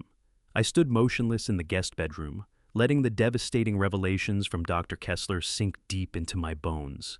My wife had been viciously assaulted, shoved down a flight of stairs, and chemically paralyzed by our own son. The suffocating weight of that reality threatened to break me, but the white-hot fury burning in my chest kept my mind razor-sharp. As I stared at the locked bedroom door, a single word began echoing relentlessly through my mind. Key. It was the only word Lorraine had managed to force past her chemically ravaged vocal cords during that brief window of clarity. In the blind panic of that night, I had read it as a fragmented plea, a desperate wish to lock the door and keep her monstrous son at bay. But Lorraine was a brilliant, rigorously methodical woman. She had an analytical mind sharp enough to match any forensic accountant alive. She didn't squander energy on vague requests. She was issuing a precise, specific directive. She was telling me exactly where to look. My eyes drifted to the heavy oak wardrobe standing in the corner of the room.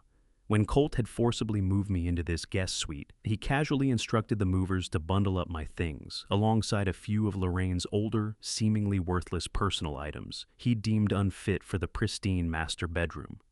Among those discarded belongings was her thick navy blue winter coat. I crossed to the wardrobe and lifted the heavy woolen garment from its wooden hanger. I ran trembling fingers along the dark fabric, feeling the familiar texture she had worn on our evening walks through the snowy neighborhood. I worked my hands down into the deep interior lining of the left pocket. I pressed my thumb against the thick seam at the very bottom, searching for the tiny, nearly imperceptible tear she had deliberately made decades ago. My breath caught as my fingers found a small, hard, metallic object, resting deep inside that hidden fold. I carefully pinched the fabric, coaxing the object upward through the torn lining until it dropped into my waiting palm. A small, intricately carved brass key.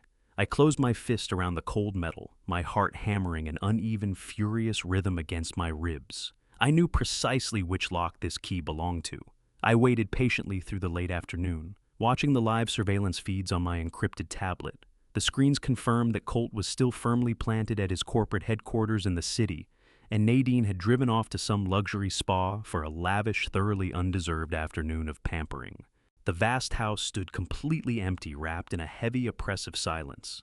I slipped out of the guest bedroom and moved quietly down the long, carpeted hallway toward my old home office. The room where I had spent countless late nights building my commercial construction empire, the room Colt had arrogantly seized to run his aggressive, highly leveraged hedge fund. I stepped into the sprawling space, paying no attention to the pretentious modern art and imported leather furniture he had installed to erase every trace of me. My focus was locked entirely on the massive floor-to-ceiling oak bookshelf, stretching the full length of the far wall. When I originally designed and built this estate 40 years ago, I had engineered a highly secure, deeply hidden compartment directly into the foundational framework of the house, a structural secret known absolutely exclusively to me and Lorraine. I moved to the far right section of the towering shelving unit and dropped to my knees on the hardwood floor, pressing both hands against the thick, decorative wooden baseboard running seamlessly along the bottom of the heavy unit. To any untrained eye, it was nothing more than solid, immovably fixed architectural trim, but my hands knew the exact pressure points. I slipped my fingers beneath the subtle lower lip of the oak trim and pushed upward with a firm, deliberate surge of force. The concealed internal latches released with a series of dull, heavy clicks. I gripped the edges of the baseboard and drew it smoothly away from the wall, exposing the dark, narrow void hidden between the floor joists and the structural beams. I reached my arm deep into the cold, dusty darkness of that concealed cavity.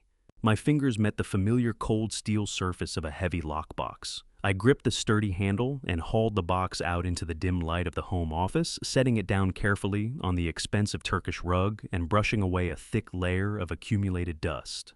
The lockbox had sat completely undisturbed in that darkness for 7 long years. I drew the small brass key from my pocket and guided it into the narrow keyhole. It fit with flawless, absolute precision. I turned the key, and the heavy internal mechanism released with a sharp, satisfying snap. I flipped the metal latches and slowly pushed the heavy steel lid fully open, bracing myself for whatever horrors lay inside. The box was packed to capacity with thick, painstakingly detailed files organized in Lorraine's precise, unmistakable handwriting. I pulled the first stack of documents from the steel container, hands shaking as my eyes swept across the top page. They were comprehensive, highly sensitive bank statements from my commercial construction firm, dating back to the months immediately preceding Lorraine's devastating fall. But these were not the sanitized, manipulated ledgers Colt had been feeding me. These were the raw, unaltered internal financial records Lorraine had quietly gathered. I turned through the heavy pages, staring in pure, unfiltered horror at column after column of bright red ink. Colt hadn't merely been making reckless investments. He had been running a massive, coordinated, and breathtakingly brazen embezzlement scheme. The documents proved that my son had systematically drained millions in liquid capital straight from the operational accounts of my construction empire. The true scale of his betrayal deepened with every page I turned. Colt had funneled the stolen millions into his private, recklessly aggressive hedge fund, chasing enormous returns in highly volatile offshore markets. The records laid out staggering losses. He had obliterated the stolen capital in a matter of months, and he didn't stop there. In a desperate attempt to plug the massive financial hemorrhage, he had leveraged the pristine, debt-free commercial properties of my construction firm, quietly taking out heavily penalized secondary mortgages. The lender named on those shadowy, unregulated contracts was no legitimate financial institution. The documentation Lorraine had uncovered proved that Colt had borrowed millions in heavily leveraged capital directly from a violent underground criminal syndicate. He had literally mortgaged our family empire to a ruthless cartel to bury his own catastrophic failures. Lorraine had discovered it all. She held the proof to dismantle his fabricated kingdom entirely. Colt had tried to violently murder his own mother to keep it buried. When she miraculously survived that brutal fall down our oak stairs, he chemically silenced her instead. I sat there staring at the damning stack of financial ledgers and illicit mortgage contracts, the cold steel of the lockbox pressing against my knees. The air in my home office felt impossibly dense, thick with the suffocating gravity of a 7-year-old murder attempt. Colt hadn't merely betrayed my trust. He had shattered the most fundamental laws of nature, attempting to crack his own mother's skull to conceal his colossal cartel-funded failures. When her sheer will to live defeated his lethal shove down our oak staircase, he simply switched tactics, reducing her to a silent vegetative hostage through chemical means. I packed the irrefutable evidence back into the steel container, with careful precision, my hands moving with the methodical efficiency of an engineer setting a demolition sequence. I slid the box back into the dark void beneath the floor joists and snapped the heavy oak baseboard cleanly into place. The physical evidence was secure, but the inferno burning in my chest demanded immediate calculated action. It was the morning of the third day. My 72-hour window was closing fast, and the transport team was due to arrive tonight. I retreated to the guest bedroom and locked the heavy door behind me. I powered up the encrypted tablet, watching the glowing grids of the live surveillance feeds. The house remained deathly quiet. Nadine had left early for a high society brunch, and Colt was supposedly at his downtown headquarters, though the live feed from my old home office told a different story entirely. He was seated behind my mahogany desk, rapidly scrolling through his laptop, his face drawn tight with unmistakable paranoia. He was drenched in sweat, yanking at his silk tie as he tore through his digital accounts with frantic desperation. Colt had always been a man enslaved by his own manufactured brilliance, perpetually terrified that the whole fragile structure would come down at the slightest tremor. He knew the cartel's patience was nearly exhausted, and he urgently needed the funds from my estate to keep them at bay. I watched him on the tablet screen, clocking the nervous, erratic twitch in his jaw as he combed through his shadow files. I needed to make certain the audio feed in the office was properly calibrated to catch any calls he placed to his underground associates. I tapped the highly sensitive audio synchronization icon on the glass tablet interface. What followed was a microscopic, seemingly insignificant mistake born of pure, exhausted adrenaline. In my absolute laser-focused concentration, my finger grazed the diagnostic reset toggle. A sharp, sudden gasp lodged in my throat as the tablet screen flickered violently. Across the house, in the ceiling of the home office, a tiny red light pulsed vividly to life directly behind the slotted plastic vents of the smoke detector. It flashed twice, throwing a brief, brilliant ruby glare into the dim shadows of the room. Colt froze instantly. The frantic rattling of his laptop keys went completely silent. He lifted his head slowly, his dark eyes locking precisely onto the ceiling fixture. Every last trace of color drained from his face, replaced by a cold, predatory understanding. He grasped it in that single fraction of a second. The elaborate performance we had both been sustaining dissolved entirely into the stale morning air. He rose from the chair, slowly, never breaking eye contact with the concealed camera lens. He didn't shout. He didn't rip the smoke detector from the plaster. He simply smiled, a terrifying hollow stretching of his thin lips, and walked calmly out of the home office. The tablet screen showed an empty room, but the silence radiating from it was absolutely deafening. My pulse hammered a violent rhythm against my ribs as I waited to see his next move. I knew my son better than any person on this earth. He would not phone me to negotiate a peaceful surrender. He would not demand explanations or attempt to spin a fresh web of lies. He would immediately accelerate his timeline and eradicate the threat with extreme uncompromising prejudice. I tucked the encrypted tablet securely beneath my mattress and slipped a heavy steel wrench into the deep pocket of my trousers. I unlocked the guest bedroom door and moved out into the long, silent hallway, taking up a position near the top of the grand oak staircase. The agonizing wait stretched through the rest of the morning. Every single tick of the antique long case clock in the foyer rang out like a heavy iron hammer striking an anvil. I listened to the wind clawing at the window panes and prayed for strength. At exactly noon, the heavy brass deadbolt on the front door snapped sharply. The massive oak door swung open and slammed the wall with a violent, resounding crash that rang throughout the entire estate. The pristine facade of the grieving, devoted son was gone permanently and completely. Colt strode into the grand foyer, his face locked into a murderous, uncompromising glare. Nadine trailed behind him, her usual polished arrogance entirely replaced by a twitching, frantic anxiety. She clutched her designer handbag against her chest like a shield, her eyes darting wildly around the empty foyer. But they hadn't come alone. Flanking them were two massive, heavily tattooed men, dressed in pristine white medical scrubs. They bore no resemblance to specialized psychiatric nurses. They moved with the heavy, disciplined gait of seasoned cartel enforcers, their eyes sweeping the architecture of the house with cold, tactical precision. Thick muscles strained against the thin cotton of their sleeves, and everything about their posture announced the threat of imminent lethal violence. The transport team had arrived 8 hours ahead of schedule, and they had absolutely no intention of taking my wife to any legitimate hospital. "Dad!" Colt barked, his voice cutting up the staircase with a harsh, metallic edge. I stepped out of the shadows and stood firm at the top of the stairs, looking down at the monsters who had invaded my home. I did not slouch. I did not tremble. I stood tall, rolling my shoulders back, letting the 70-year-old victim persona burn away to ash. "I see your appointment schedule has miraculously opened up, Colt." I replied, my voice carrying back down to him, with absolute, unwavering authority. Colt glared up at me, his jaw clenching so hard I could practically hear his teeth grinding together. "The game is completely over, old man," Colt snarled, planting one aggressive foot on the bottom stair. "We are not waiting until tonight. The medical transport has arrived to collect my mother, and you are going to stand aside and let them do their job. If you interfere, the nurses have strict authorization to medically sedate you for your own safety." I looked past him to the two massive enforcers who had already reached into their scrub pockets, producing heavy, pre-filled syringes. "They are not taking her anywhere," I stated coldly, gripping the wooden banister with a hand that had spent 40 years forging steel and concrete. "She is staying exactly where she is, and you are going to leave this property immediately." Nadine let out a high, hysterical laugh, stepping out from behind her husband's broad shoulders. "You are completely delusional, you old fool," her expression twisting into a grotesque mask of arrogant amusement. She didn't just smirk, she radiated a toxic, triumphant satisfaction that turned my stomach.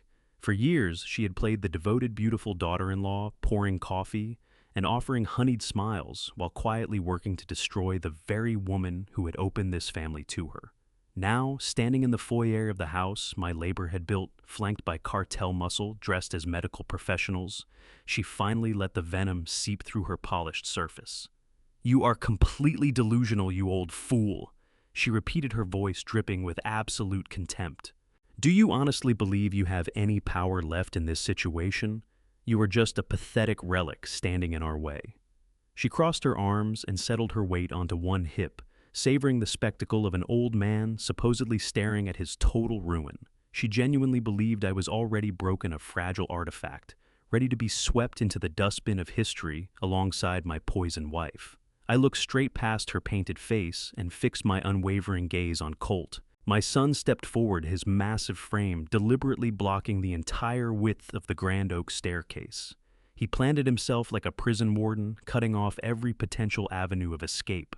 The two heavily tattooed men in their pristine white scrubs mirrored his movement, shifting their weight and sliding calloused hands into their pockets, fingers no doubt already curled around the pre-filled syringes they had prepared for my wife.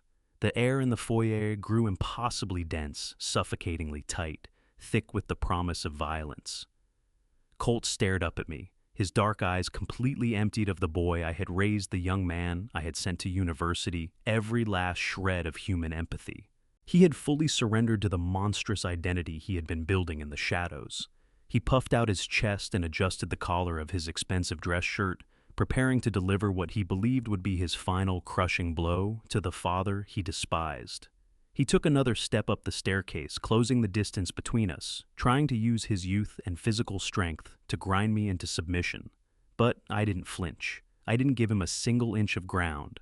I stood anchored to the hardwood floor, drawing on 40 years of ruthless corporate negotiations to hold my posture.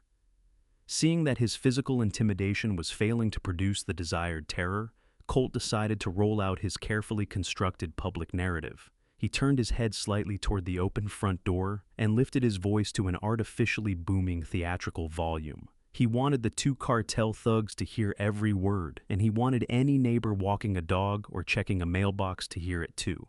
"It seems the dementia must be completely contagious," Colt announced loudly, his voice rebounding off the high vaulted ceilings of the foyer with a sickening manufactured sorrow.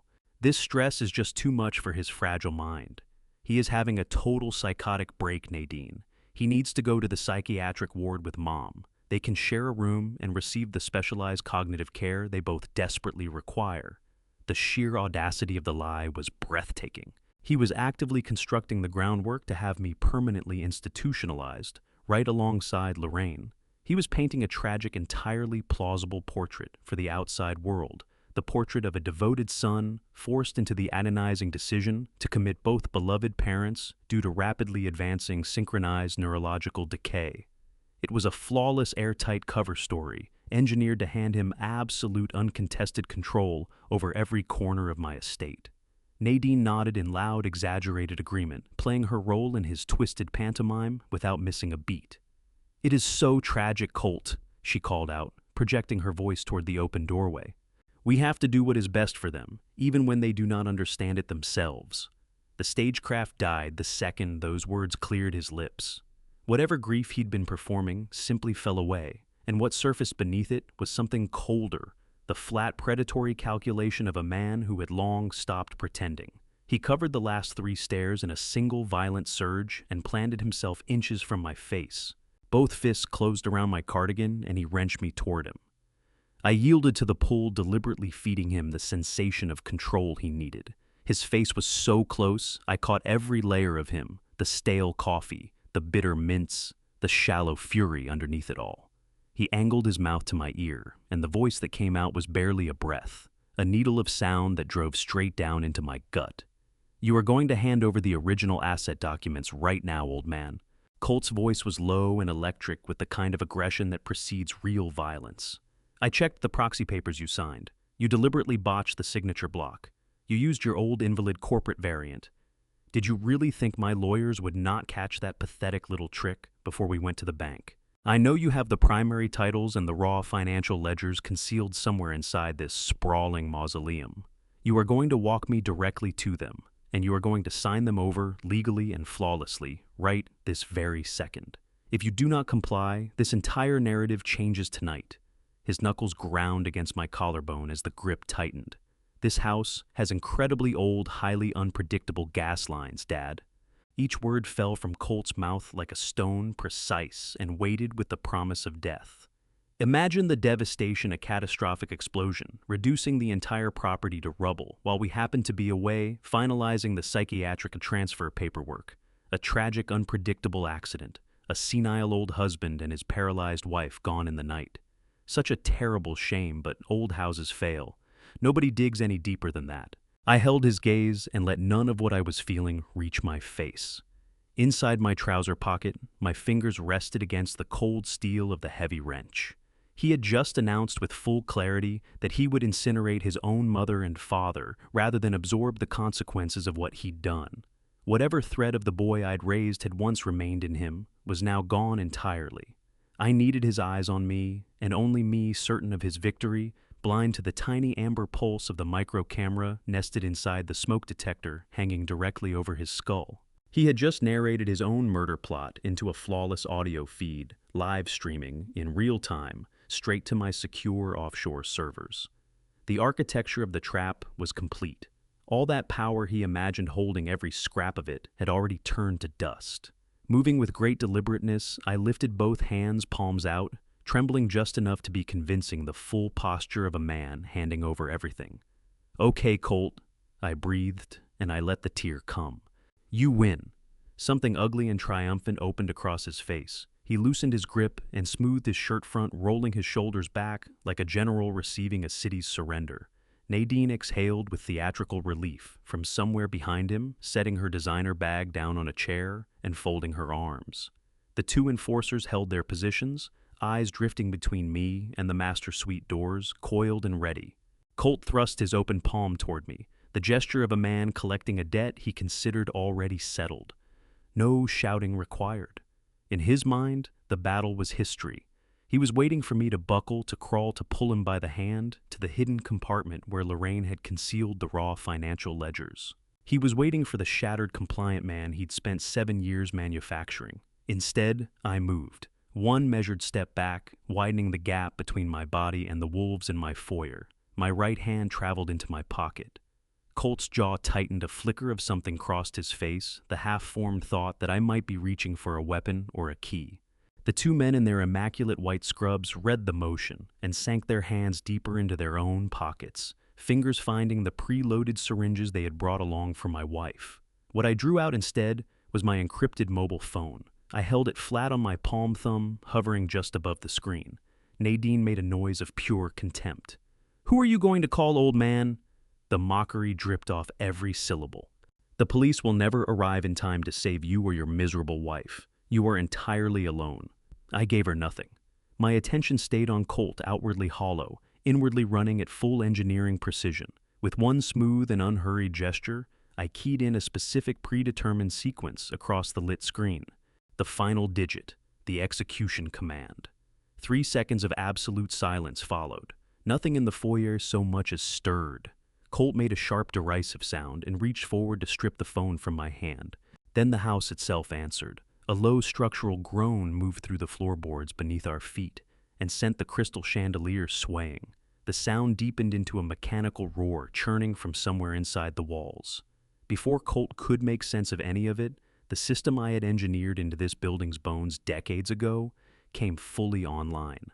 Custom-fabricated military-grade steel shutters, hurricane-rated designed to my own specifications, punched downward from their concealed channels above every window and exterior door in unison. The impact was enormous. The floors absorbed the concussion, the walls transmitted it, and in the space of 2 seconds, the full blaze of noon was gone, replaced by the gray half-light of the emergency backup strips running along the baseboards. Each steel panel seated itself into its floor anchor, with a succession of massive final-sounding thuds, and the house became a sealed box. The effect on the room was instantaneous. Nadine's scream hit the vaulted ceiling and fractured into echoes, her hands flying to her ears as she folded herself against the wall. The two cartel men abandoned the syringes and surfaced their firearms, pivoting in the tight arcs, hunting an attack that had no visible source. Colt stood rooted to the center of the foyer, the triumph scrubbed entirely from his expression, raw terror sitting naked in its place. He swung toward the front of the house and found solid steel where the door had been, and the understanding of what that meant moved across his face like a cold front. He rotated back toward me slowly, something behind his eyes collapsing inward. "You are not going anywhere, Colt," I told him. That voice, the thin, weary voice of the defeated father, I let it go. 7 years I had worn it like a costume, and now I stepped out of it cleanly, and what replaced it was the register I had used to build a commercial empire from bare ground. I moved away from the staircase toward the center of the room, shoulders back, spine straight. The dynamic had reversed. I had drawn the predators into an enclosure and locked it from the inside. "What have you done, you insane old fool?" Colt's voice broke as he flung an arm toward his armed men. "Open these doors right now, or they will kill you where you stand." I let the threat pass without acknowledgement. I crossed to the heavy mahogany coffee table, anchoring the middle of the foyer, and stopped beside it. With my left hand, I worked the clasp on the silver wristwatch, the one Lorraine had fastened around my wrist, on the morning of our 30th wedding anniversary, the one I had worn without exception every day since. I freed the band, set the watch down on the polished wood, and let it land with a hard, ringing clatter, that filled every corner of that sealed, airless room. Then I raised my eyes to my son's and held them there, bringing the full mass of what I had built toward this moment down on him like a verdict. "You forgot who built this house. Colt?" I said, my voice carrying the cold density of poured concrete. "I engineered every beam, every circuit, and every security protocol in this structure to outlast a natural disaster. You are not standing across from a fragile old man. You are standing across from the architect of your entire existence. And more importantly, you forgot who I sit across from at the poker table on Thursday nights." Colt's eyes dropped to the watch on the mahogany surface, his chest lurching as he fought to process it. "And that watch is a live, fully encrypted FBI audio transmitter," I said, gesturing toward the glowing dial. "Bud is not simply a street contact. He is a retired federal agent with direct ties to the Financial Crimes Division. Exactly 12 hours ago, Bud delivered your complete unedited cartel ledger to a federal task force. They have had ears on every word spoken inside this room. They caught your murderous threats. They documented your confessions of corporate embezzlement, and they know precisely who you escorted through my front door. The steel shutters are not merely here to hold you in place. They are here to keep you contained until the tactical teams currently ringing this property move through the perimeter." For several agonizing seconds, the full weight of what I had said simply suspended itself in the sealed, stagnant air of the foyer. Colt stood staring at the silver wristwatch on the coffee table as though it were a live grenade resting on the polished wood. The arrogant sneer that had defined his entire adult life dissolved, leaving in its place the pale, trembling face of a cowardly boy who had finally been cornered inside a lie too large to escape. He parted his lips, perhaps reaching for one last desperate threat, but whatever he meant to say crumbled before it formed. A distant wail began threading its way through the reinforced walls of the estate. It arrived as a single faint note, then multiplied within heartbeats into a deafening, converging chorus of heavy sirens. That piercing sound swept through the quiet, affluent neighborhood and bore down directly on our front lawn. The rhythmic crunch of armored tires chewing across the decorative gravel driveway sent vibrations up through the floorboards beneath our feet. The tactical response I had coordinated with Bud was no bluff. The overwhelming machinery of the federal government had arrived to dismantle everything my son had constructed in the dark. The two cartel enforcers grasped within an instant that they had walked straight into a carefully orchestrated federal trap, and whatever composure they had maintained shattered completely. These were men built for operating in the shadows, intimidating the defenseless, collecting underground debts. A heavily armed tactical breach was an entirely different species of threat. They traded a single panicked look before sending their black firearms skidding across the polished hardwood. The weapons spun across the floor and came to rest against the baseboard. Both men raised their tattooed hands, high fingers laced behind their heads, and sank to their knees in full surrender. They understood that exchanging fire with a federal tactical unit meant dying on my floor. Nadine released another piercing, hysterical shriek and folded herself onto the bottom step of the grand oak staircase, burying her face in her shaking hands. Colt, abandoned by his hired muscle and cornered by the full weight of his own, hubris began hyperventilating. He wheeled in frantic, useless circles, slapping his palms against the unyielding steel shutters sealing the front door. His desperate scramble to find a flaw in my engineering was cut short by the booming, mechanically amplified voice of an FBI crisis negotiator thundering through an exterior bullhorn. The command was clear drop, all weapons and surrender immediately. I drew my encrypted mobile phone from my pocket with complete calm. I did not look at my son as he clawed uselessly at the solid steel plates.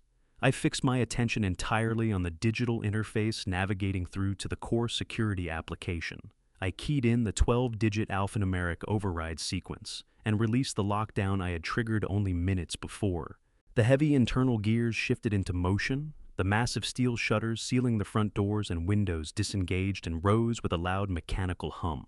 Blinding daylight poured into the grand foyer, washing across the site of 24 heavily armed federal agents stacked in formation around the perimeter. Before the oak doors had fully swung open, the tactical teams poured into the residence in a surge of dark Kevlar ballistic helmets and blinding tactical lights. The speed of the breach was absolute. Sharp authoritative commands filled the space, ordering everyone to the ground. Red laser points settled on the chests and foreheads of the intruders. The two cartel enforcers were subdued within seconds, heavy zip ties biting into their wrists as agents hauled them toward the exit. Nadine was lifted from the staircase, screaming incoherently, while cold steel handcuffs snapped tight around her wrists. Colt put up no physical resistance whatsoever. His legs gave out entirely, and he went down onto the expensive Turkish rug. Two federal agents were on him, immediately driving knees into his back and wrenching his arms behind him. As the handcuffs clicked shut and rang through the foyer, the final remnant of whatever loyalty Colt had performed toward his wife evaporated on the spot. He wrenched his head sideways and fixed desperate eyes on the commanding officer. "It was all her idea!" Colt screamed, his voice fracturing into a high, craven squeal as he jerked his chin toward Nadine. "She arranged the cartel loans. She managed the shell accounts. She told me to silence the old woman. I am completely innocent. I was forced into this." Nadine went silent. The sheer cowardly scale of his betrayal struck her like something physical. She stared at the man she had conspired with, the man she had married for wealth, and standing as he tried to press her throat beneath the blade to spare his own skin. A guttural, animalistic sound rose from somewhere deep inside her. Straining against the agents holding her arms, Nadine lunged forward with her full body weight, kicking and thrashing. "You pathetic, lying coward!" she shrieked, spit flying as her heel drove into Colt's ribs. "You pushed her down the stairs. You crushed the pills. You begged the cartel for money to prop up your pathetic failing fund. Do not you dare try to pin your pathetic failures on me." The federal agents intervened swiftly, hauling the thrashing, screaming woman back and steering her forcefully toward the open doorway. Colt lay on the floor, whimpering, one hand pressed to his bruised side, completely stripped of his dignity, his authority, and his freedom. I crossed the grand foyer at a measured pace, each footfall landing with a quiet, absolute finality. I stopped directly above the man who had tried to murder my wife and seize everything I had built. I looked down at him and felt nothing, no pity, no grief, no residual tenderness. Whatever remained of my paternal naivety was gone without remainder.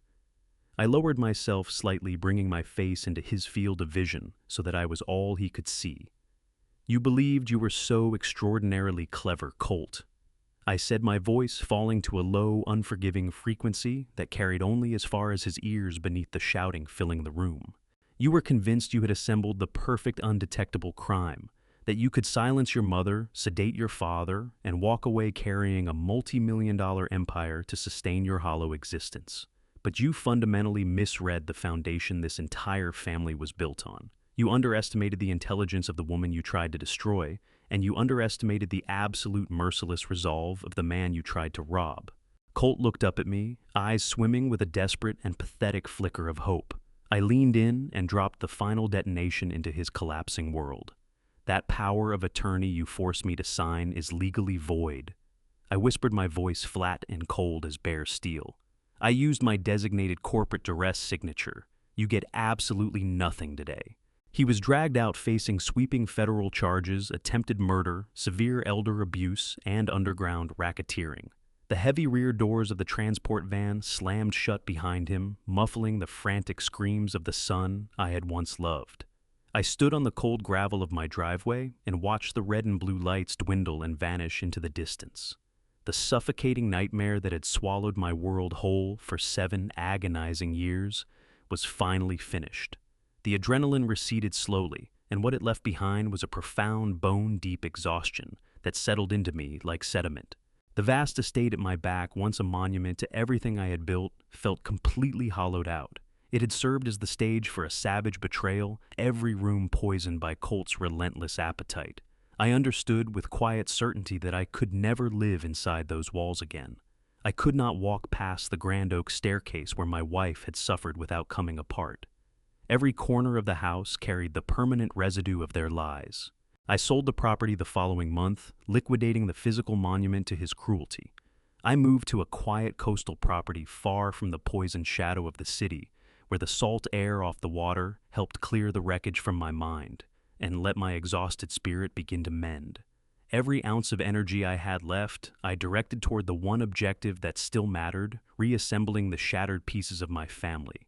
The days immediately after the arrests dissolved into an unbroken procession of meetings with federal agents and corporate attorneys. I handed over every document, every recording, every fragment of financial evidence I had accumulated. The authorities were visibly shaken by the sheer breadth of the embezzlement and the elaborate architecture of deception my son had constructed.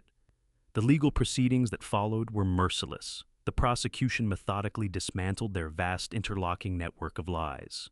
I sat in the packed courtroom and watched in silence as my former son threw himself at the jury's mercy, spinning fabricated story after fabricated story, trying to recast himself as the victim of misfortune.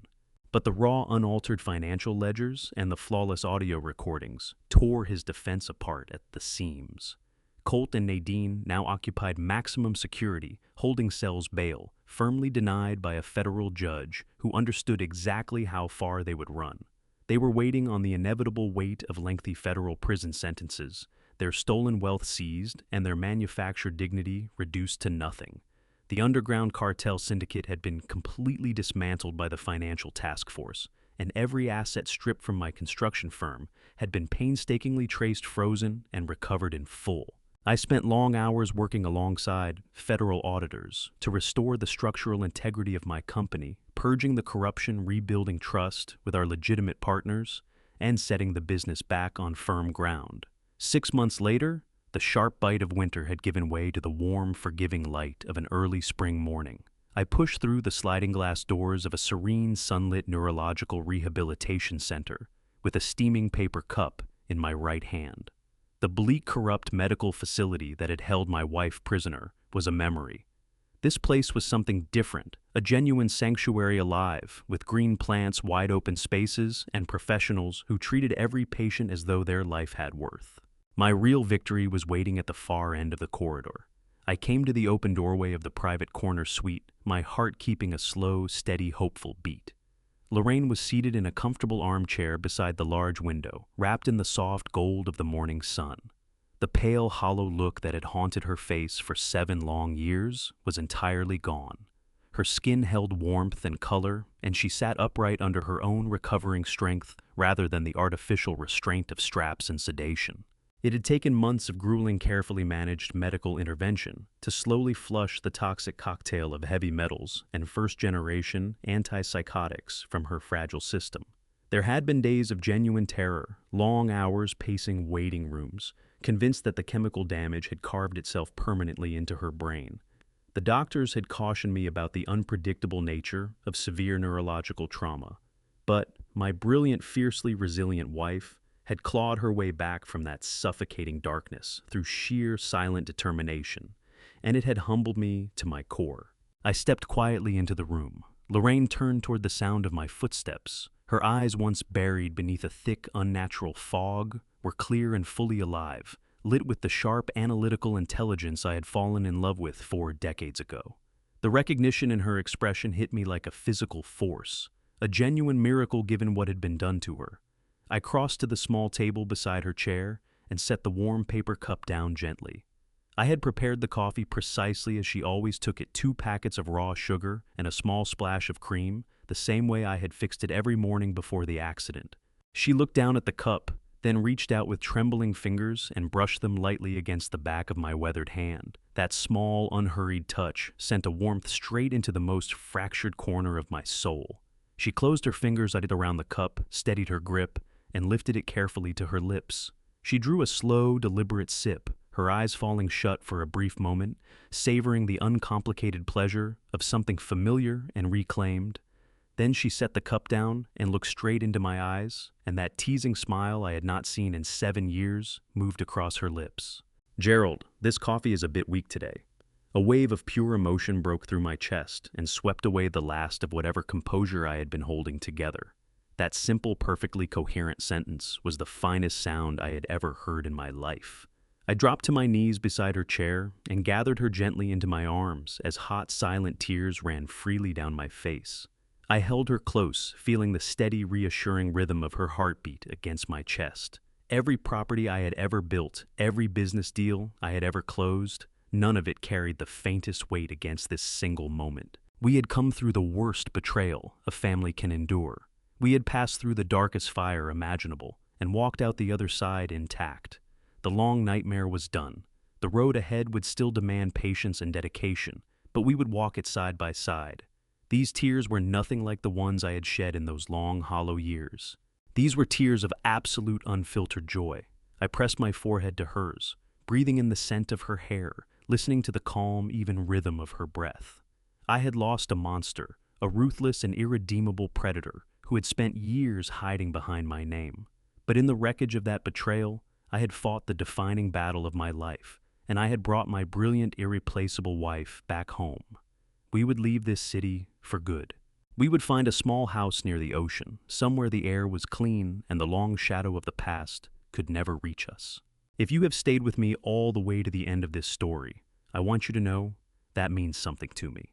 This was not an easy story to carry, and I imagine it was not easy to hear. What Gerald and Lorraine lost cannot be measured in property or money. 7 years. 7 years of Lorraine's voice, her laugh, her sharp and irreplaceable mind, stolen by the one person who was supposed to carry on their legacy. The reconstruction of a life after that kind of betrayal demands more than legal victories. It demands a complete rebuilding of trust in your own instincts. I believe God does not allow the truth to stay buried forever. It surfaces. It always surfaces. And when it does, the people who chose patience and precision over panic are the ones still standing. Here is what this story taught me, and what I hope it leaves with you. If something in your gut tells you a loved one's decline is not natural, do not dismiss it. Push harder, ask harder, and find a second opinion. Document everything quietly. The proof you gather in silence is worth 10 confrontations made in anger. If someone pressures you to sign documents under stress, know that a designated duress signature exists and that the law has teeth. Never confuse a person's patience for weakness. The most dangerous opponent in any room is the one who already has the evidence. This is the kind of family revenge story that stays with you, because it is about more than one family. It is about every adult's 50-plus person who has ever been made to feel invisible, disposable, or past their usefulness. You are none of those things. If this story moved, you share it with someone who needs to hear it today. Leave a comment below and tell me what moment hit you hardest. And if you have not already, subscribe to Honor Revenge Stories so you never miss what comes next. Thank you for being here. Take good care of yourself, and I will see you in the next story.